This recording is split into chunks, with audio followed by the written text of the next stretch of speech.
Je vous salue tous qui êtes déjà fidèles à notre rendez-vous dominical où nous essayons de profiter de l'expérience des gens qui viennent nous partager leur connaissance de la vie, leur expérience, leur trajectoire, qui sont autant d'enseignements, qui sont autant de leçons, qui sont autant d'expertise sur la vie. Je suis ravi que vous soyez fidèles à ce rendez-vous. Si cela vous convient, tant mieux.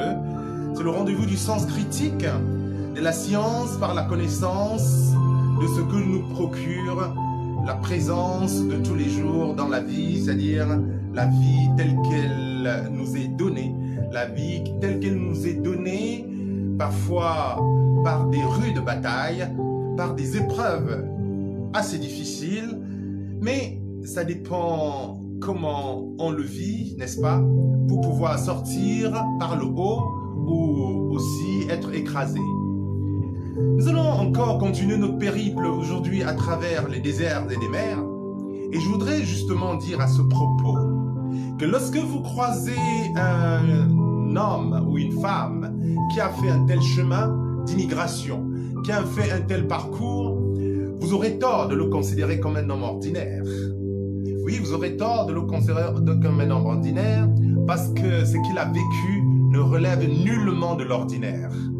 Il faut l'avoir expérimenté par soi-même pour savoir ce que c'est.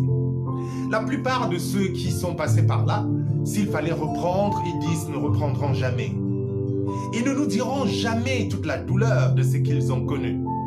Quelques-uns nous révéleront quelques aspects, mais je suis sûr que l'essentiel de la peine qu'ils ont connue reste ancré au fond d'eux-mêmes. C'est d'ailleurs pour cela qu'il est important pour ceux qui ont eu un tel parcours de toujours chercher de l'aide dans le sens de l'écoute, de l'aide dans le sens d'une prise en charge psychothérapeutique.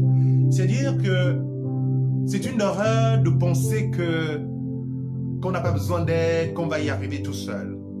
On a souvent remarqué que des personnes qui ont eu des parcours de vie assez compliqués peuvent avoir des comportements assez particuliers également. Ça peut être des troubles de comportement, ça peut être des rapports difficiles à l'autre, ça peut être des rapports conflictuels, ça peut être une situation profondément dépressive, ça peut être autant de situations qu'on vit. Donc il est important de se connaître. Il est important aussi de mieux connaître ce que c'est que ce parcours douloureux. C'est pour cela que nous participons de notre part, n'est-ce pas, à cette entreprise de compréhension de l'humain en animant ce temps de réflexion pour que nous sachions véritablement ce que c'est qu'un chemin d'immigration par la route. On appelle communément le BOSA. Les semaines écoulées, nous avons réfléchi avec Landry sur toutes les motivations, tous les ressorts qui l'ont mis en route. Et juste la semaine dernière, nous avons engagé le parcours en Afrique noire. Il a traversé la Guinée, il est passé par le Niger, et le Nigeria d'abord et ensuite le Niger. Et on a vu comment c'était déjà un parcours difficile. Et pourtant, le plus difficile encore, le plus dur, ne faisait que commencer ou alors n'avait même pas commencé. Partagez notre vidéo dans vos réseaux si cela vous plaît. Cela peut aider les uns les autres à avoir quelques ressources, quelques repères de connaissances du sujet. Invitez d'autres personnes si vous voulez. Et surtout, bienvenue, restez à l'écoute, restez scotché, prenez le temps d'écouter. On se retrouve juste dans 5 minutes ou un peu moins avec notre invité.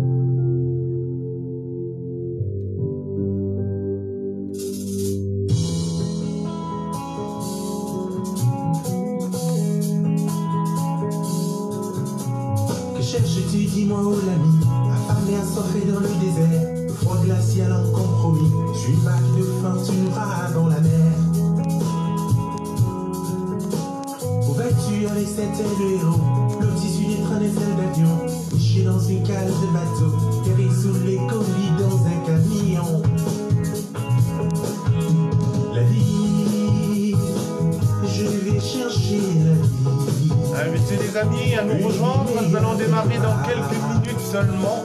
J'aspire moi aussi au bonheur sur cette terre. Avant de mourir, je veux vivre. La vie, je vais chercher la vie. Une vie meilleure quelque part. J'aspire moi aussi au bonheur sur cette terre. Je ne mourrai pas, je vivrai.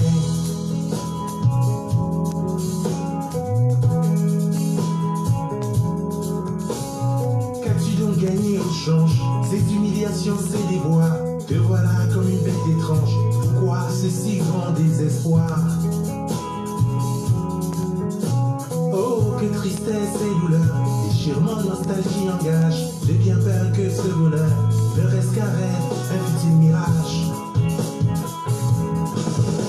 La vie, je vais chercher la vie. Une vie meilleure dans cette ailleurs. Oh, plus rien à perdre, mais tout à gagner. Qu'importe le prix, je m'en vais. La vie, je vais chercher la vie. Un brin d'espoir en d'autres terroirs.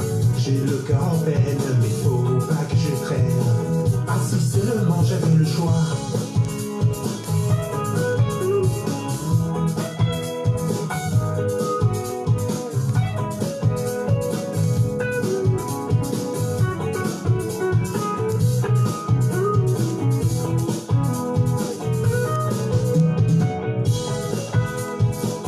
Invitez les amis, dans un instant on va démarrer.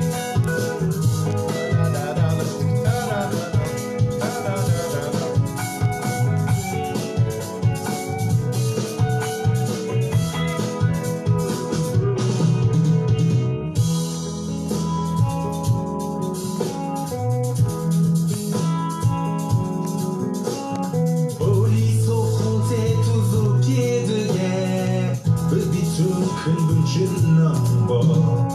haut s'élèvent les rideaux de fer. Les programmes politiques s'enflamment. Alors qu'un seul gramme de justice réclame la vie. Je vais chercher la vie. Un peu d'herbe fraîche ou sévère. Tout est détruit par ici, tout est pris. Ma terre est devenue un désert. La vie, je vais chercher la vie. Une vie meilleure quelque part. À quoi sert une vie sans rêve, sans envie? Dans quelques minutes, nous sommes avec notre invité sur la route à la recherche de la vie. Je vais chercher la vie. Une vie meilleure, même quelques heures. Au lueur de douleur à mon cœur. Je veux vivre et je veux vivre. La vie, je vais chercher la vie. Une vie meilleure là-bas dans l'ailleurs. J'espère aussi la lumière sur cette terre. Nous allons continuer donc l'évocation de ce voyage à travers le désert. Bonsoir à tous encore et bienvenue à ceux qui nous rejoignent, bienvenue à ceux qui sont nouveaux. Je vous rappelle que nous sommes dans le sens critique, c'est-à-dire c'est l'espace où nous choisissons de questionner notre vécu quotidien, où je me fais le plaisir d'inviter les gens qui sont experts de ce qu'ils ont vécu, qui viennent nous enseigner, qui viennent nous former, qui nous viennent nous apprendre ce que nous ne savons certainement pas, qu'ils viennent par leur expérience de vie. J'adore, personnellement j'adore les récits de vie. Donc si, pas simplement parce que je fais la sociologie, mais parce que je trouve toujours passionnant quand les gens racontent leur vécu par eux-mêmes. Parfois, nous avons l'impression d'avoir la science de ce que les autres ont comme connaissance, au lieu simplement de leur poser la question.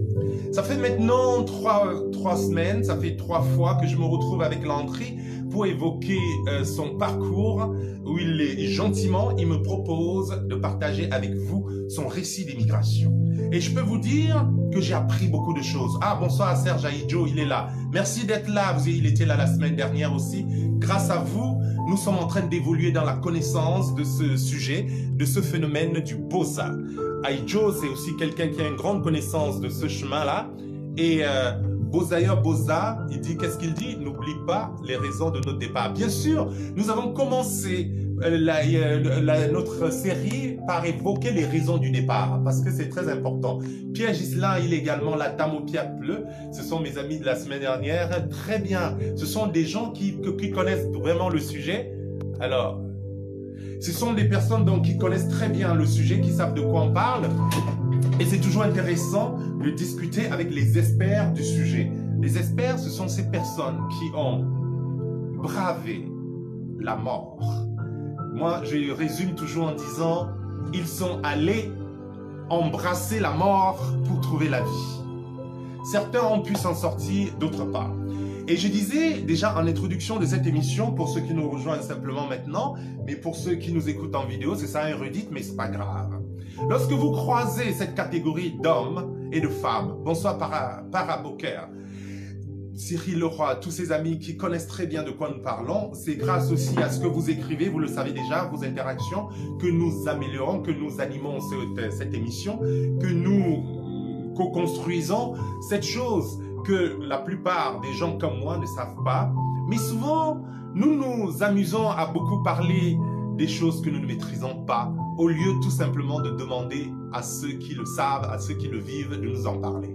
Voilà pourquoi, chaque fois, quand j'ai l'occasion de recevoir quelqu'un dans mon émission pour me partager son vécu, sa vie, j'en suis honoré. Bonsoir Landry. Bonsoir. Une fois de plus, merci de venir témoigner. C'est un choix d'être un peu discret dans la façon de se présenter. Et ce qui nous importe de toutes les façons, comme je l'ai dit, c'est ce qu'il a partagé avec nous, n'est-ce pas?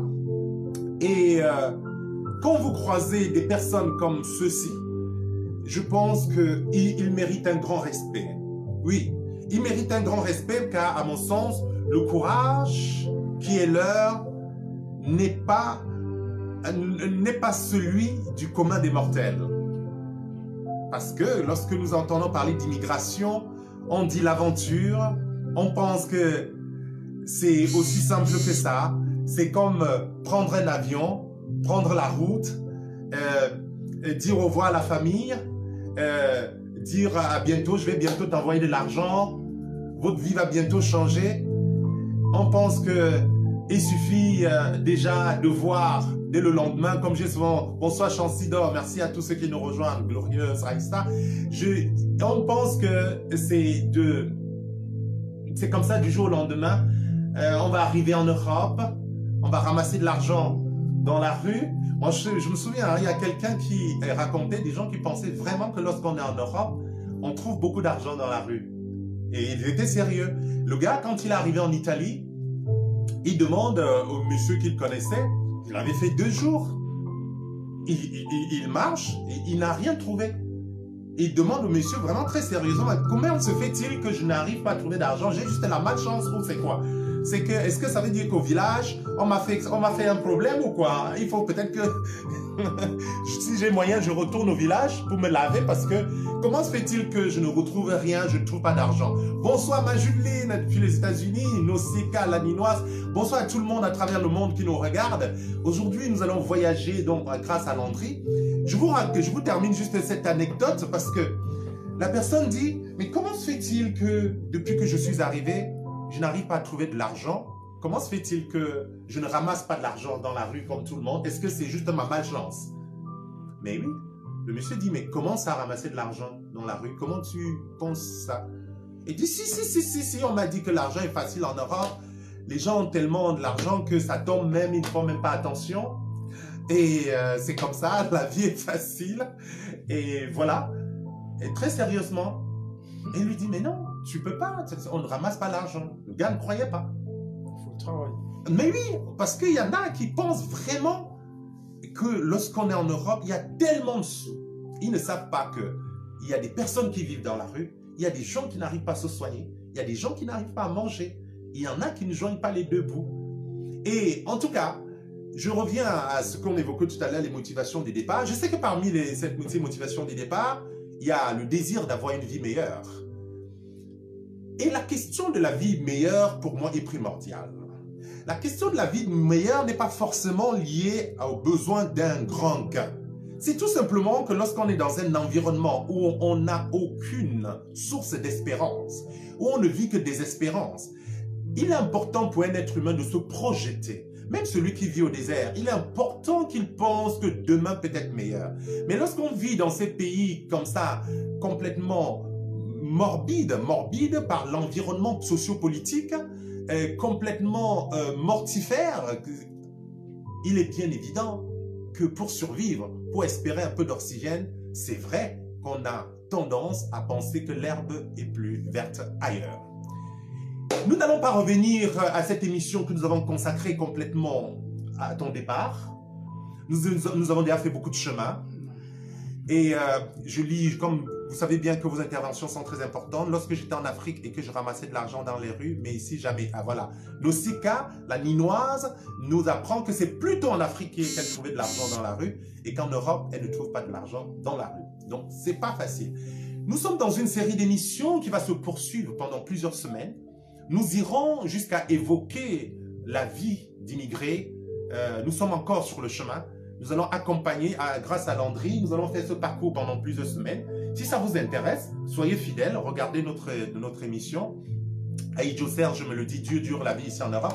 C'est d'ailleurs pour ça que j'ai écrit ce livre que je vous invite à lire, Récit de vie d'immigrés et leurs descendants. C'est un livre paru dans une collection scientifique, mais il est quand même accessible, facile à lire. En fait, ça nous aide à voir quand même quelques éléments de compréhension des rapports de construction identitaire pour des personnes qui viennent d'ailleurs en Occident et qu'on peut transposer dans toute forme de société. Donc, ce n'est pas un roman qui raconte un parcours d'immigration, c'est déjà la fin. C'est déjà lorsqu'on est, entre guillemets, comme ils disent, intégré. Mais là, nous sommes encore en route. Et je ne vais plus parler longtemps parce que c'est à Landry de prendre le relais. Nous allons revenir encore au Niger. Ouais. Nous allons commencer à Zender, là où nous nous sommes arrêtés la dernière fois. Ouais. C'était à Zender, je crois bien. Ouais, Zender. Très bien. Je rappelle juste à ceux qui ne le savent pas que nous avons démarré notre voyage à Douala. Ouais. Avec le départ de la maison sans même dire au revoir. Exactement. À la maman. Toi qui es un orphelin, tu n'avais pas de papa. Ouais. Et il fallait partir parce que les garçons, voilà, il y avait d'autres enfants, ça te faisait de la peine. À ton âge, tu avais quel âge déjà? Je faisais une trentaine. Tu avais une trentaine et c'était honteux pour toi d'être à la maison et d'être à la charge de ta maman. Parce que c'est vrai, dans la société africaine d'autrefois, à 30 ans, bien sûr, on était déjà un chef de famille. Ah oui. Depuis longtemps. Pour ceux qui ont un peu de force, ils avaient même déjà 4 ou 5 femmes. Beaucoup d'enfants. En effet, c'est vrai que dans la société traditionnelle, à la fin de la circoncision, c'est-à-dire qui intervenait vers l'âge de 15 ans, 16 ans ou 18 ans vers le plus tard, on devenait un adulte. On devenait adulte et on allait créer sa propre concession, on construisait sa case, on créait sa propre famille, on devenait un homme. Donc, la vie n'est pas faite pour que, justement, à 30 ans, on continue à dépendre de ses parents. Je peux comprendre que ce soit inquiétant pour quelqu'un qui, à 30 ans, se voit encore en train de dépendre de ses parents. Aurélie, nos amis fidèles, nous écrit, en Europe, on découvre la valeur de l'argent et on apprend à le dépenser avec du recul. On y reviendra. Merci, Nosika. Tu peux trouver mon livre chez l'Armaton. Tu me contactes en inbox pour mon livre. Et donc, ce que je voudrais dire, c'est que tu es parti de la maison juste en prévenant ton petit frère, ouais, qui était le seul à savoir. Exactement. Tu as fait un premier saut en Guinée. En Guinée équatoriale. En Guinée équatoriale, ouais, pour tester. Un peu d'entraînement, quoi. Oui. Et tu es revenu, oui, et le jour où tu partais, tu as pris un sac à dos avec deux pantalons. 2 pantalons, 2 t-shirts. 2 t-shirts. Et c'était la route. C'était la route, voilà. Quand on va en Beaux-Arts, les gars, il ne s'agit pas d'avoir... On n'a pas une valise Louis Vuitton. Hein. Ouais. Non. C'est un sac à dos. C'est un sac à dos. Et comme il nous l'a appris, comme vous allez le découvrir, au désert, Même la bouteille d'eau, tu n'en veux pas, tellement c'est lourd. La bouteille d'eau qui pèse peut-être même pas 1 kilo. Même si c'est la bouteille d'eau qui est ton sauveur. La bouteille d'eau qui est ton sauveur, tu veux t'en débarrasser. C'est pour comprendre. Moi, je vous invite à mesurer qu'est-ce que c'est que ce drame. C'est-à-dire que la bouteille d'eau te sauve. Et carrément, tu veux t'en débarrasser au désert. Vous pouvez imaginer vraiment quel dilemme. Tellement tu as marché que tu es fatigué, tu ne veux plus rien sur toi. Uniquement ton vêtement. Parce que rien que la bouteille d'eau, tu sens un poids. Tu sens que c'est un poids sur toi. Il faut t'en débarrasser. Et le convoi, si tu restes en arrière, tu perds le convoi, c'est ton problème. Donc il faut être toujours au milieu. Donc rien ne doit t'encombrer. Et on sait qu'il y a beaucoup de gens qui ont perdu le convoi, oui, qui sont morts comme ça au désert. Quand tu perds le convoi, c'est fini. Tu restes à tourner sur toi, sur toi-même là. Et puis voilà. Tu attends tranquillement la mort. Tranquillement. Et pendant ce temps défilent dans ta tête tous les rêves. Toutes ces choses que tu avais vues, penser que tu devais gagner. Exactement. Tu devais devenir un super riche. Tu devais changer la vie de toute la famille. Et te voilà seul au désert en train de disparaître comme un paria. Comme une bougie. Comme une bougie, me dit-il. Parce que tu t'éteins progressivement. Tu vois la faim venir. D'abord, tu as faim. Et d'ailleurs, la faim n'est même plus une préoccupation. C'est tellement... Non, j'imagine que à un moment, la pression est tellement forte que la famille n'en ressent plus. Parce que si on peut se débarrasser de sa bouteille d'eau, c'est quand même fort comme image, chers amis. C'est ça, moi, c'est cette image assez forte pour mesurer qu'est-ce que c'est que ce parcours. Vous imaginez que vous êtes au désert. Vous imaginez ce que c'est que le désert. Tu as 1 litre d'eau, comme nous dit Christiane, que nous saluons. Paix du Christ, mon ami d'Italie, comment ça va? Alors, quand tu as une bouteille d'eau qui est ton sauveur et tu te retrouves au désert, la situation est tellement difficile, tellement compliquée que tu te débarrasses de la seule chose qui peut te sauver la vie d'un moment à l'autre. Vous pouvez comprendre quelle douleur traverse l'homme en ce moment. Ah là là, le parcours d'immigration, mes amis, ce n'est pas... Perdre le convoi veut dire quoi? Je te laisse répondre, Aurélie. Perdre le convoi, ça veut dire nous sommes en masse, nous sommes au nombre de 30, et il y a un guide devant. Et nous suivons le guide. C'est lui qui maîtrise, bon, je ne vais pas dire qu'il maîtrise totalement, mais il a quand même... une idée de trajet, puisque ce sont des habitués. Et nous, on le suit derrière comme... comment je vais dire? Comme une mère poule. Comme des poussins derrière la poule, quoi, derrière la mère poule. Comme des poussins derrière la mère poule. Et lui, celui qui mène le convoi, donc celui qui nous guide, le guide autant pour moi, oui. Lui, c'est-à-dire il marche tellement, il est tellement rapide dans ses pas que ouais. Si tu traînes derrière, t'es perdu. T'es perdu. Parce que lui, il n'attend pas. Lui, il marche, il n'attend pas, il ne veut pas savoir qui est resté, qui n'est pas resté. Parce que lui, c'est lui qui donne le tempo et c'est lui qui donne le temps de pause et c'est lui qui dit voilà, la pause est terminée, ça y est, on y va. D'accord. Tu me donnes une seconde le temps de lire l'appréciation de notre ami. Vous savez que votre point de vue en ligne nous paraisse aussi important que ce que nous disons, voire même plus important. Je vais essayer de lire parce que c'est Arthur William qui est content de nous, qui nous remercie de ce qu'on fait. J'ai un petit peu mal avec ce truc qui bouge un peu trop. Et il dit qu'il est un beau-aïeul fier des lettres. Ça a été un défi pour moi et aujourd'hui, j'ai le chez moi et je bosse. La seule chose qui me manque, c'est une femme. Alors je dirais, Dieu est merveilleux, il faut toujours croire en son rêve. Il faut toujours croire en son rêve, mais il faut savoir que le rêve est parfois le cauchemar. C'est pour ça qu'il est important de connaître l'envers du décor. Moi, une fois de plus, comme on a dit, notre émission est une émission de conscientisation. Nous ne sommes pas une émission de leçons. Nous ne voulons pas dire aux gens, ne faites pas ci ou faites pas cela. Non, je n'ai aucune... Chacun fait ce qu'il sait, ce qu'il sent bon pour lui. Chacun fait le sacrifice qu'il peut consentir. Chacun porte sa croix. Mais notre rôle en tant qu'éclaireur, c'est de permettre que les gens aient tous les éléments entre les mains comme des outils pour savoir décider, pour savoir comprendre la vie et faire vos choix en connaissance de cause.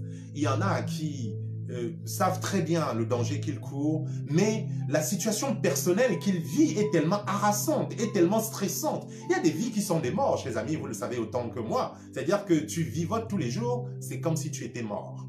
Alors, nous allons continuer avec Landry. Je vous avais donc évoqué, on évoquait son départ de Douala. On a compris comment il est passé par Yaoundé. Et il est parti donc de la maison. Merci Yves. Difficile à imaginer, c'est pourtant courant les gens qui perdent le convoi. Ah voilà, d'ailleurs Boza nous dit justement c'est difficile à imaginer, mais il y a beaucoup de gens qui perdent le convoi. On va y arriver. C'est l'aventure, c'est un risque, vivre aussi est une aventure. Je suis tout à fait raison Delphine Sanga qui nous écoute aujourd'hui du Cameroun, je crois peut-être à Douala. La semaine dernière, elle était encore en Inde, me semble-t-il, ou la semaine d'avant. En tout cas, ce sont des gens qui parcourent le monde, mais elle ne connaît pas le Boza. Parce que parcourir le monde à travers un avion first class, c'est pas la même chose que de traverser les déserts et les mers. Mais ça me fait plaisir, grâce à toi en voyage, une semaine avant tu nous écoutes d'Inde, l'autre semaine tu nous écoutes de Paris, l'autre semaine tu es à Douala, très bien. Mais nous, le chemin qu'on a vécu, il est passé par le Nigeria d'abord, c'est ça? Du Nord Cameroun. Nord Cameroun. On est allé au Nord Cameroun, nous sommes je suis entre le Nigeria. Au Nigeria. Précisément à Kano. À Kano, oui. C'est des canaux que tout le convoi s'organise. Des canaux pour le Niger. Oui. En fait, les passeurs commencent même à partir des canaux. D'accord. C'est là que tu vois comment je vais dire, les vrais passeurs. D'accord. Il y a canaux, ils t'organisent et tout pour traverser la frontière Nigeria-Niger. Niger, il t'amène jusqu'au niveau de l'agence Rimbo. En fait, c'est l'agence que moi j'ai empruntée. Oui, mais c'est une agence réputée, Rimbo. Oui, c'est une agence réputée. Parce que cette agence, ils font la sous-région Afrique de l'Ouest. D'accord. Oui, et là, j'ai pris cette agence jusqu'à la frontière Ali. Arlit, oui. Oui, c'est la frontière. En fait, c'est la dernière ville du Niger à l'Algérie. D'accord. Ouais. Avant d'affronter le désert. D'accord. Pour tous ceux qui ne nous ont pas écoutés les semaines dernières, nous avons évoqué les raisons des départs, les motivations, les difficultés, la traversée de l'Afrique noire. Et aujourd'hui, nous allons continuer le chemin. C'est tout passionnant, tout ce que nous avons appris. Et nous sommes capables de consacrer une émission encore à tout ce que nous avons dit. Et nous aurons toujours des choses nouvelles à découvrir. Je vous invite à écouter nos vidéos sur mon mur. Et en passant, je vous invite, si ça vous intéresse, connectez-vous, abonnez-vous à ma page Dr Nana Kecha and the Project. Ou alors sur Nana Kecha. Les demandes d'amis, je ne les traite pas trop parce que je n'ai pas le temps. Et surtout parce qu'il y a parfois des gens qui ne savent même pas ce qu'ils font là sur la toile. Ils viennent demander amis juste parce qu'ils ont vu un nom qui me plaît, ils ne savent même pas ce que la personne fait, ils ne savent même pas quels sont les centres d'intérêt de celui qu'ils suivent. Bon, ça ne m'intéresse pas. Nous, ce qui nous plaît, ce sont des personnes comme vous, vous venez nous apporter votre savoir. Moi, c'est mettre en synergie des connaissances, des expériences pour en faire une expertise de la vie. Aujourd'hui, nous voici à Arlit. Oui. Et il faut... Comment ça se passe? La préparation de la suite du chemin. À Arlit, c'est là où on prépare maintenant le convoi pour la traversée du désert. Là, c'est alors vraiment... Là-bas, c'est la mort ou la vie, la traversée du désert.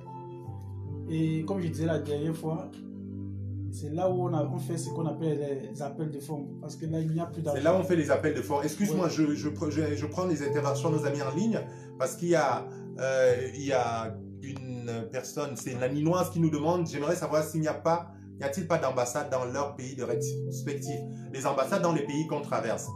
Je vais te laisser répondre, mais le problème est que ce n'est pas un voyage d'affaires. Si, mais il y a les ambassades, mais nous ne passons pas dans la capitale. Les ambassades sont généralement dans les capitales. D'accord.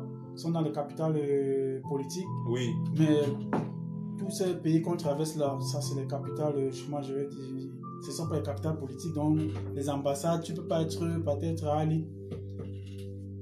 Tu veux te rendre à l'ambassade peut-être du Cameroun, Niger, mais ça c'est encore tout un voyage. Et puis il y a Bozaïeur qui nous dit aussi qu'il y a les ambassades mais ils ne servent pas les pauvres. C'est-à-dire que vous les aventuriers, ce n'est pas du tout pour vous qu'existent les ambassades.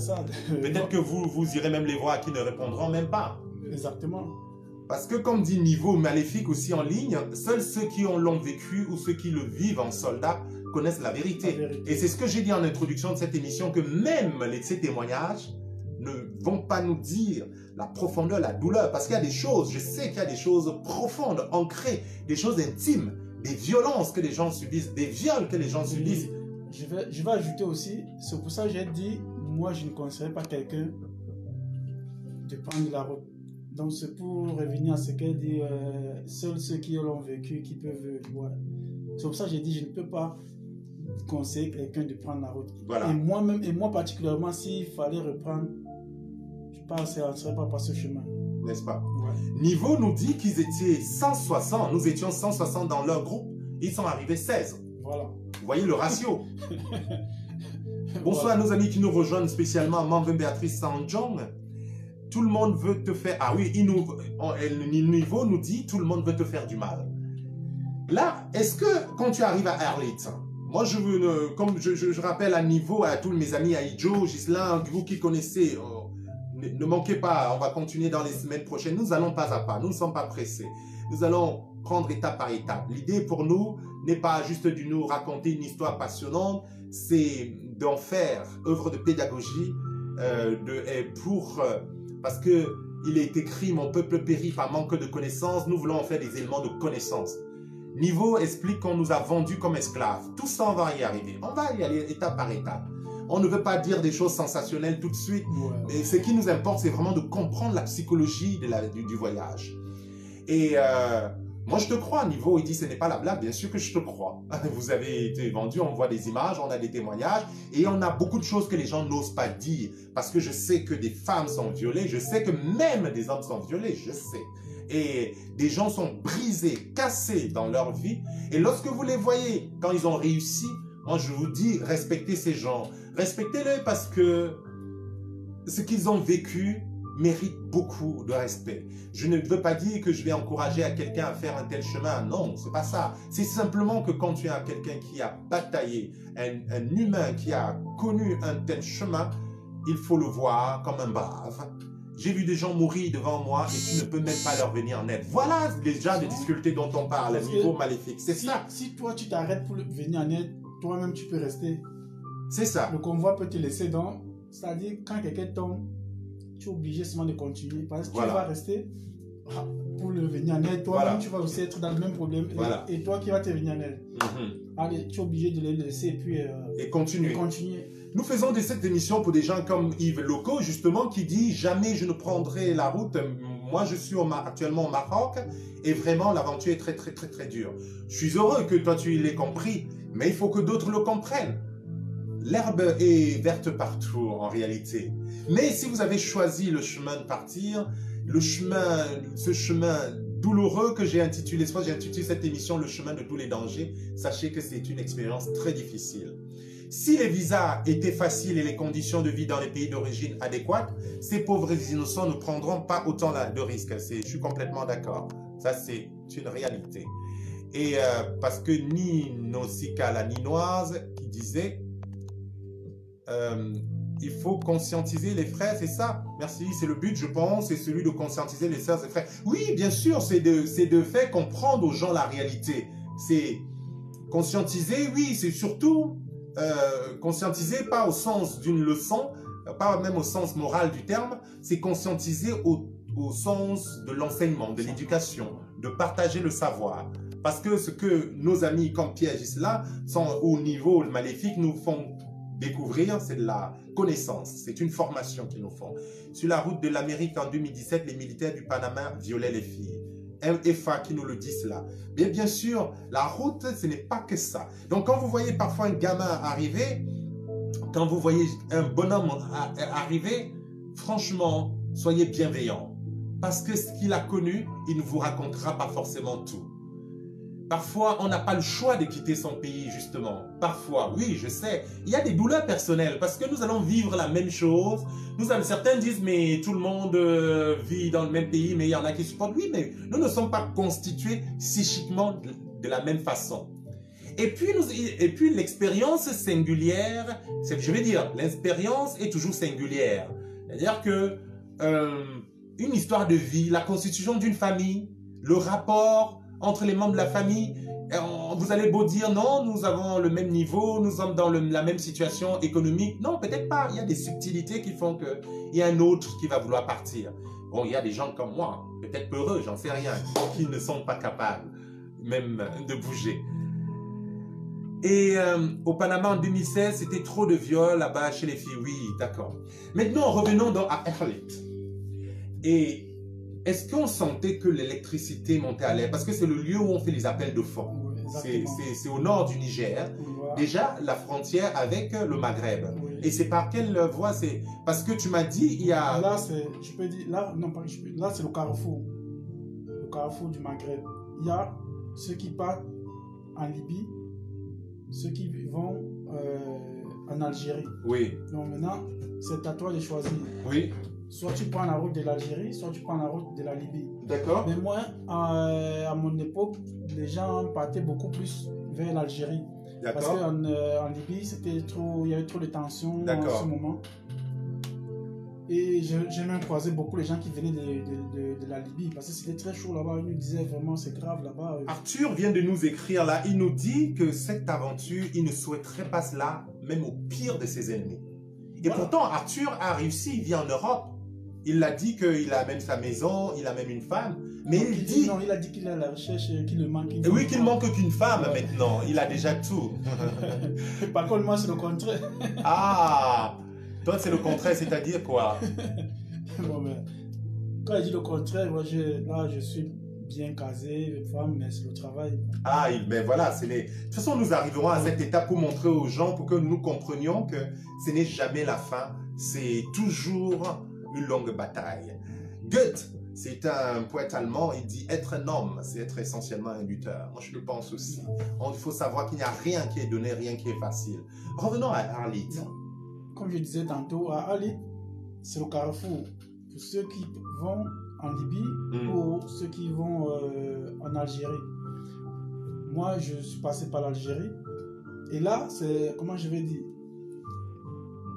seuls ceux qui ont vraiment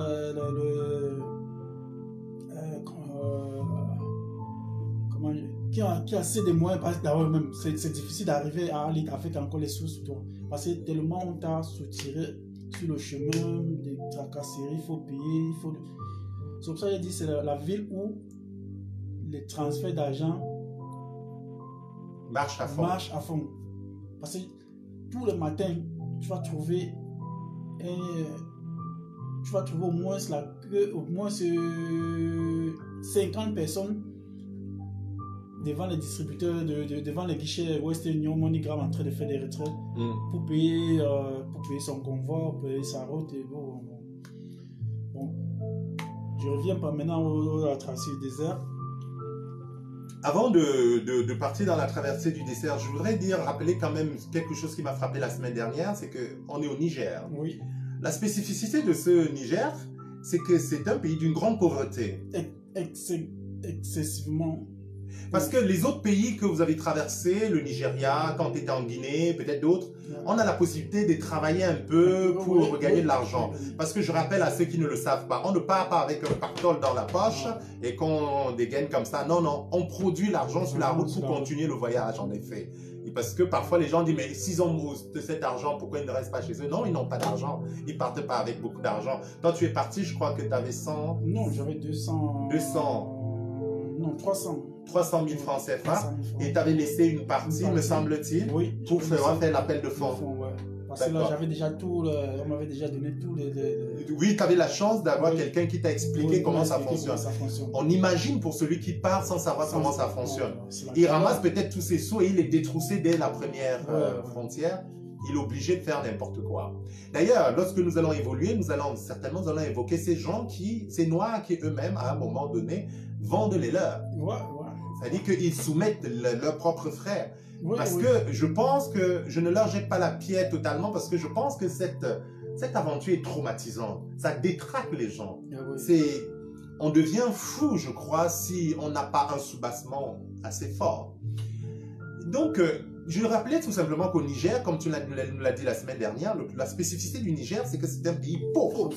Vraiment Et pauvre. contrairement à d'autres pays où vous pouvez travailler, Travailler, tu gagner m'expliquais comment on peut travailler pendant 10 heures. 10 heures, non, même pas 10 heures là-bas, s'il n'y a pas d'heure. Il n'y a pas d'heure. On commence le On chantier. commence le chantier, il faut que ça finisse. Il faut que ça Si finisse. on a tourné 10 sacs de ciment, les 10 sacs de ciment doivent finir. On te donne 350 euros à la fin de la journée Non, quand tu as de la chance. 350 francs Oh, CFA. sorry. Je parle en euros. 350 francs CFA. Et là, c'est celui qui paye bien. C'est celui qui paye C'est bien. celui qui paye bien. Ça ne fait même pas 1 euro. Même, ça fait C'est 50 à peu près centimes. 50 centimes. Là, Ça c'est peut faire celui, 50 là, c'est centimes en celui qui euros. paye bien. Le salaire de la Tu journée. vas trouver d'autres qui te donnent les 300, les 250 francs. Comme ça, toute la journée. Mhm. Et sous un soleil, pas possible. Et donc, lorsque tu gagnes 350 euros, c'est pour essayer de survivre. Ouais. C'est pour essayer de manger. Manger. Et continuer la suite. Ensuite. Avec 350 francs. C'est fort. C'est ça. Et toi qui es en train de galérer, tu as encore des Nigériens qui viennent te tendre la Qui main. vient de tendre la main Parce qu'ils veulent que tu leur donnes un peu d'argent. demandes l'aumône. Ouais. Et tu me racontais l'histoire Ils que... sont dans les restaurants. Oui, tu Et m'as raconté petits ces enfants, gamins, oui. Oui, ils sont dans les restaurants avec une espèce de corde au cou et attachés sur un... ils ont attaché le bol Oui, comme un collier. oui, c'est ça. Oui, comme un médaillon. Donc le bol là, c'est des médaillons et la corde, ils ont la corde au cou. Mhm. Ils sont dans les restaurants, ils traînent. Quand tu viens, tu passes ta commande, tu manges. Tu veux te déplacer pour aller prendre un verre d'eau. Allez, ils s'accaparent de ton plat et tu ne peux rien faire. Donc tu peux, tu peux commander ton repas dans un restaurant, tu le poses. Tu le poses, tu veux te Juste le trouver. temps de demander le piment à la Oui. serveuse, je sais pas s'il y a le piment là-bas. Oui. Tu as le temps de dire, je peux avoir du piment là? Tu te retournes, il n'y a plus Il n'y a rien. plus rien. Ils se sont accaparés de ton plat. Tu les trouves, ils discutent, ils bagarrent même. Sur ton plat, ils sont en train de bagarrer. C'est là que tu comprends que la vie, vraiment, c'est étape par étape. Voilà, on est sur le chemin de la galère. Mais on croise des gens qui galèrent encore plus. Alors qu'on comptait sur eux peut-être pour poursuivre. C'est ça la particularité du Niger. C'est-à-dire que quand tu traverses le cap du Niger, c'est une expérience nouvelle que tu viens de vivre. Ouais, exactement. Mais tu as l'impression que tu as beaucoup galéré. On se dit qu'on a beaucoup souffert. Oh, c'est... Alors que rien n'a encore commencé. Rien n'a encore commencé. Et c'est ce que nous nous préparons à vivre bientôt. Rien n'a encore commencé. Rien n'a encore commencé. Et pourtant, tu as déjà vécu tant de difficultés, tant d'humiliations. Mais rien n'a commencé. Et le pire, c'est que les gens vous font croire que c'est parfait. Que tu as fait l'essentiel. Tu as fait l'essentiel. Que maintenant, d'ici après-demain, tu seras en Espagne. C'est ce qu'ils nous disent. Oh non, là tu payes ici, tu vas arriver, machin, tu vas arriver à Bilbao, ils ont toujours des Alors, salons. oui, je t'écoute, hein. En même temps, Ils j'essaie disent tu de vas comprendre. arriver, tu payes ici, machin, et tout et tout. Mais il faut appeler ta famille pour qu'ils envoient l'argent. Il y a un réseau qui va aller demain. Ah, voilà. Demain, là, tu peux faire même 6 mois encore là-bas. Je reviens à toi, juste le temps de lire ce que nous dit Joseph Bern. Pour ceux qui demandent pourquoi ces gens prennent le risque, il nous écrit très justement, à un moment de donner de la vie de ces héros, il les appelle des héros entre guillemets, bien, ce n'est pas qu'entre guillemets, moi je pense que c'est des héros. Ce sont peut-être pas des modèles, mais ce sont des héros. Quelqu'un qui a bravé autant de choses, c'est un héros. Il n'y a pas de discussion là-dessus. Et de la vie de ces héros, rien ne vaut vraiment plus la peine. Exactement. C'est d'ailleurs l'idée de la chanson, de ma chanson Chercher la vie. Et j'ai un peu de mal à glisser. Je vais essayer de le lire. Je suis très admiratif de votre courage et je vous demande de le mettre à profit, voilà, afin de trouver votre place au soleil. Très bien. Merci Joseph Mbeng. C'est justement pour cela que nous faisons aussi ces émissions. Donc, rien ne vaut vraiment plus la peine et ils arrivent à un stade où ils n'ont plus peur de le perdre. Mais oui, bien sûr, c'est ce que j'ai évoqué tantôt, c'est-à-dire que on vit comme si on était déjà mort. Que je continue à vivre, que je meurs, il n'y a plus rien. Donc, voilà, il ne faut pas juger sans savoir parce que ce sont des gens que il faut atteindre un certain niveau de désespérance pour décider de faire un tel trajet. Donc, à Erlit, vous voilà, les gars, te dit, donne-nous encore beaucoup d'argent, parce que c'est fini. Tu as déjà gagné le jackpot, mon gars. Tu as fait le plus difficile. Tu as fait le plus difficile. Si tu es déjà, les portes de l'Europe sont devant toi, et c'est tout. Si tu as la famille, il faut demander qui t'envoie de l'argent. Demain, il y a un convoi qui part pour l'Espagne. Si tu es naïf, tu vas dire, ah, l'Espagne. Et c'est comme ça qu'il y a beaucoup qui tombent dans ces réseaux mafieux des passeurs. Et puis voilà, vas lui donner peut-être 500 000, 1 million, croyant que voilà, comme tu parles là, c'est pour directement arriver en Espagne. Or, c'est juste pour traverser le désert. Des fois, même tu ne parviens même pas à traverser. Si tu prends une voiture, vraiment arriver là en plein désert, tombe en panne. C'est comme ça que ta vie va s'arrêter. Quand la voiture tombe en panne en plein désert, comment ça se passe? Bon, le chauffeur, mécanicien, tout. Ah moto, oui, ils sont tout. généralement très expérimentés. Oui, bon, il bricole comme il peut bricoler pour avancer. Est-ce qu'il vous arrive, lorsque le convoi passe, de voir des voitures qui sont, je vais dire, des carcasses de voitures, je ne sais pas, qui n'ont pas pu repartir? Qui n'ont pas pu, oui. C'est fréquent. Tu trouves les voitures abandonnées. En panne, ils ne peuvent plus dépanner. Oui. Oui, c'est là. Et parfois, des habits, tu m'avais raconté. Quand tu trouves une voiture, à moins de 20 mètres, tu vas trouver les habits, les corps, les squelettes humains. Parce que là, si la voiture s'arrête, qui va venir vous chercher? L'hélicoptère ne peut pas venir vous chercher, étant donné que comment je vais dire ça, c'est le trafic. Faut-il encore que l'hélicoptère vous retrouve? Voilà, parce que pour qu'un hélicoptère vous retrouve en plein désert, c'est très difficile. C'est pour ça que même à la mer, en mer, lorsque un bateau est en difficulté, Oui, il est parfois en fouille, c'est très difficile de le retrouver. Et pourtant, ce sont des gens qui ont des GPS, que tout est balisé, ainsi de suite. Combien de fois pour une voiture qui n'a rien, et puis qui est dans un parcours clandestin, justement, et même s'il n'était pas dans un parcours clandestin, je voudrais rappeler à ceux qui, comme moi, n'imaginent pas l'immensité du désert.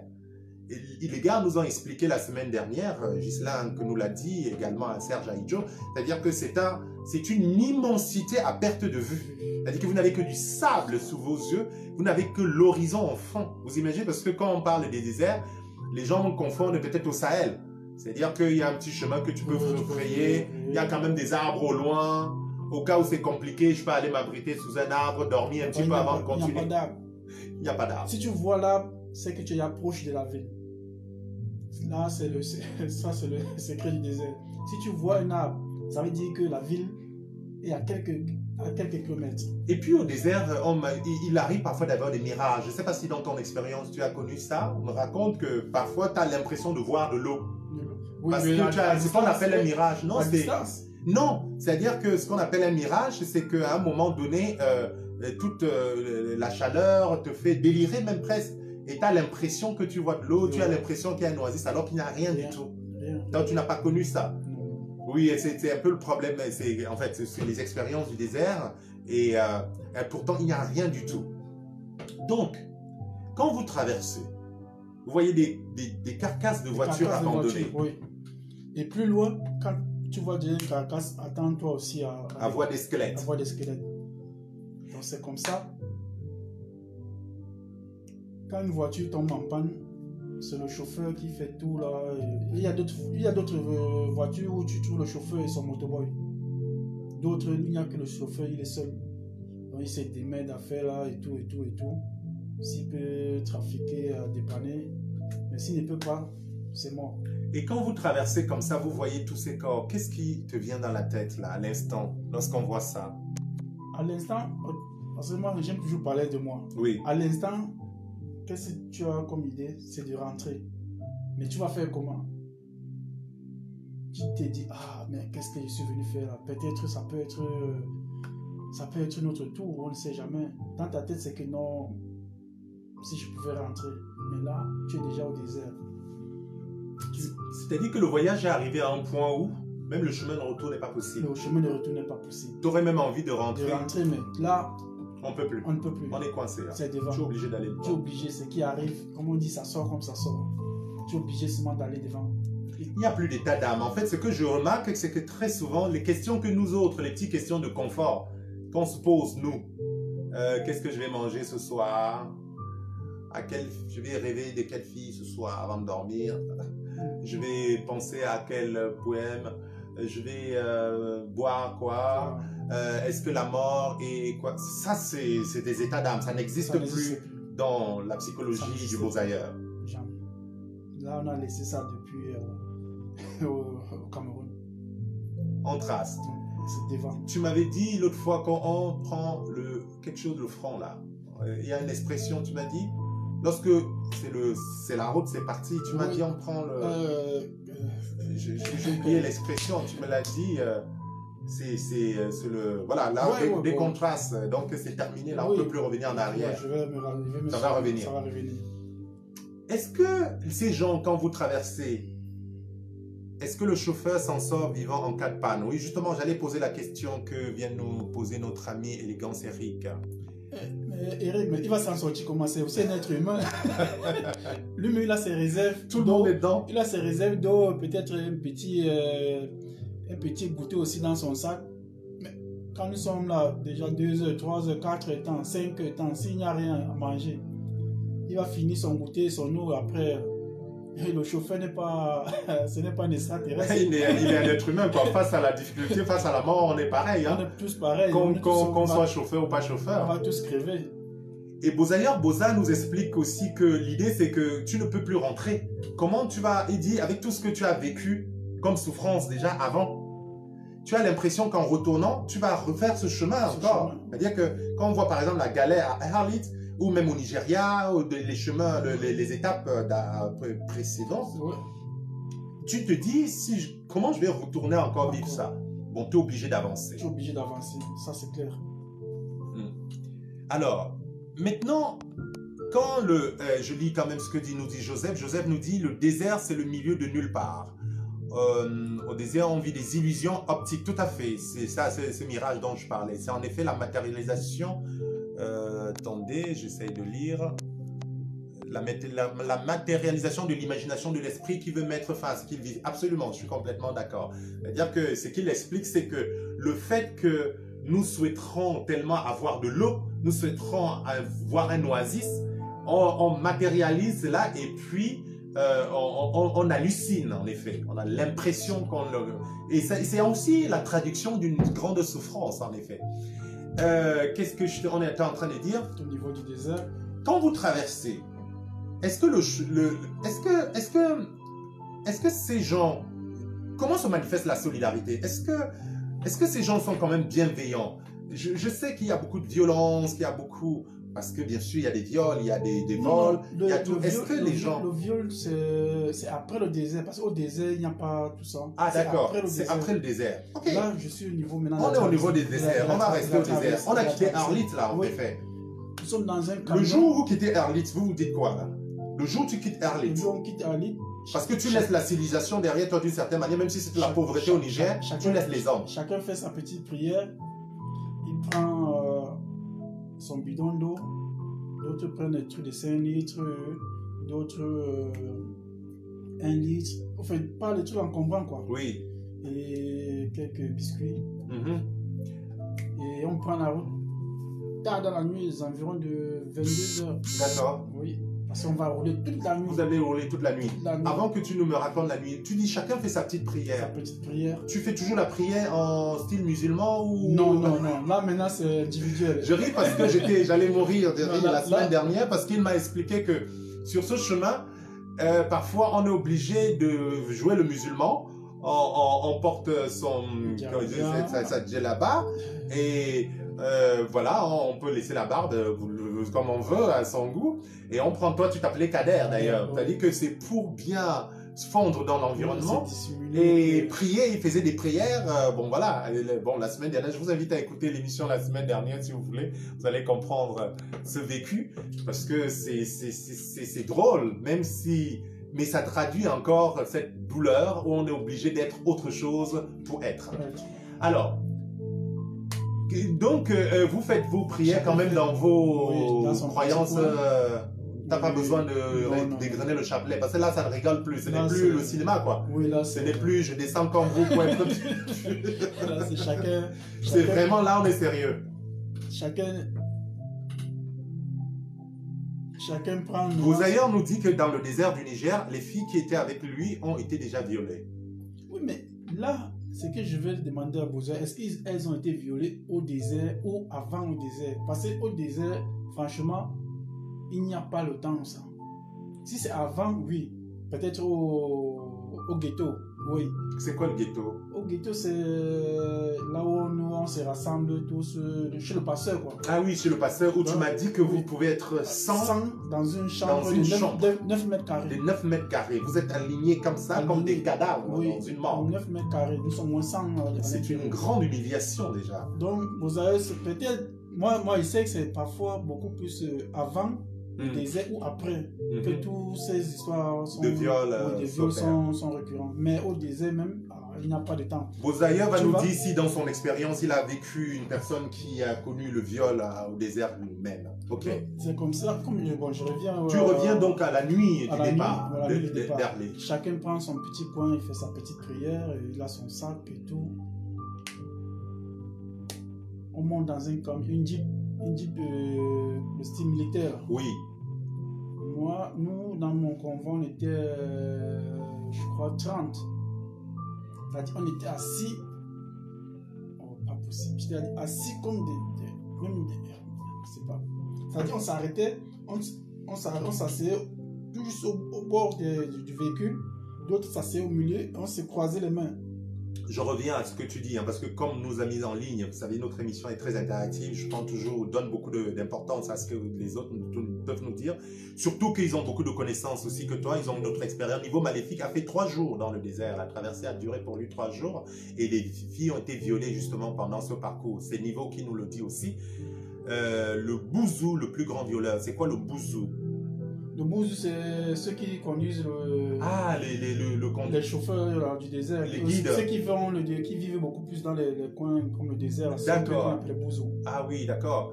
Dans le désert, au moment de la pause où on s'est arrêté pour manger, voilà. Et justement, j'aimerais savoir, Boza, comment vous vous sentez? Comment ça vous fait lorsque vous savez qu'une fille est en train d'être violée? Vous pouvez rien faire, ça doit être dur, ça. Je veux dire, vous pouvez même pas la défendre parce que... En plus, c'est lui le chauffeur. Ah ouais. C'est lui le chauffeur. Boza, si tu peux nous dire vraiment quelle était ta réaction Non, lorsque... déjà, moi, je peux déjà répondre parce que c'est le chauffeur. Vous allez aller à... Ah oui, Niveau Maléfique nous dit, et c'est normal, ça dit que le bouzou, le chauffeur, il demande 2 femmes, quoi. Ça dit que chaque soir, il prend 2 femmes, c'est avec moi, vous dormez. Ah ouais, mais là... moi, je sais que eux, les bouzous, c'est beaucoup plus quand on arrive.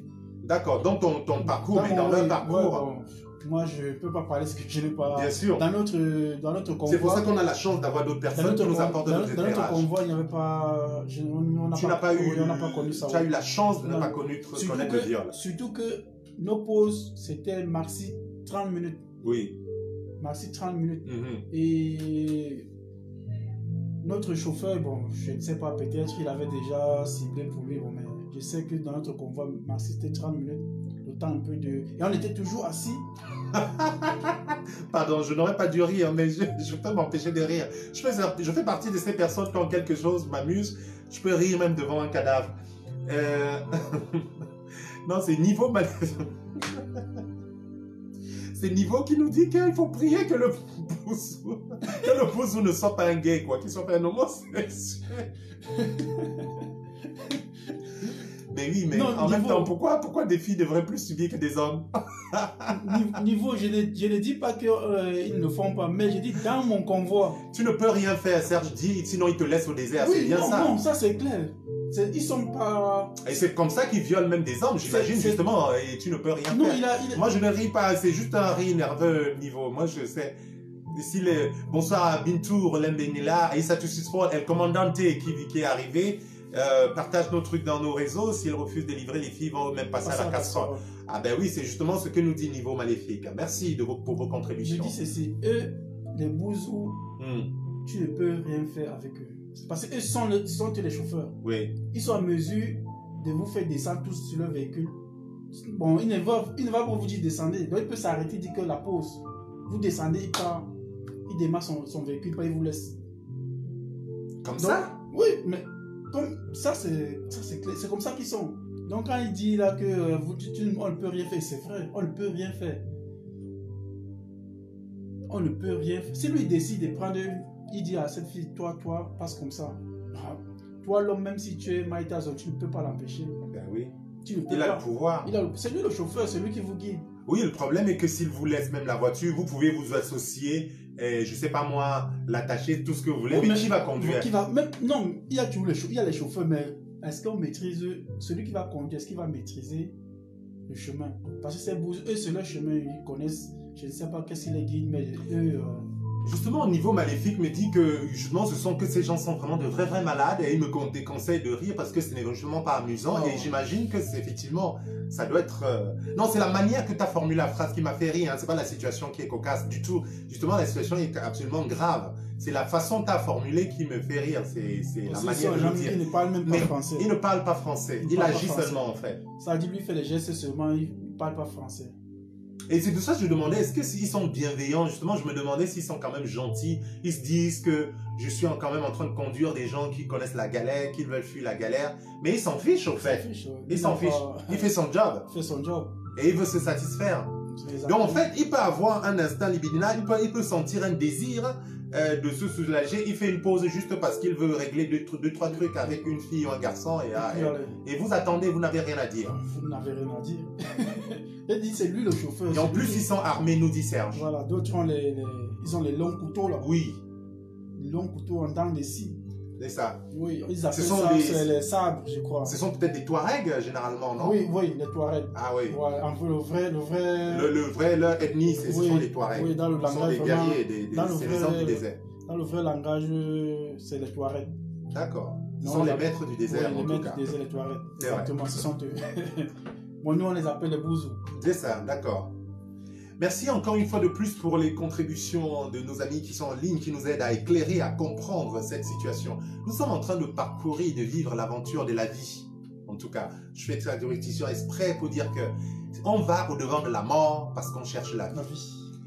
Il se fout de vous si vous voulez mourir même, c'est pas son problème. De toute façon, ça lui fait plus de place dans la voiture.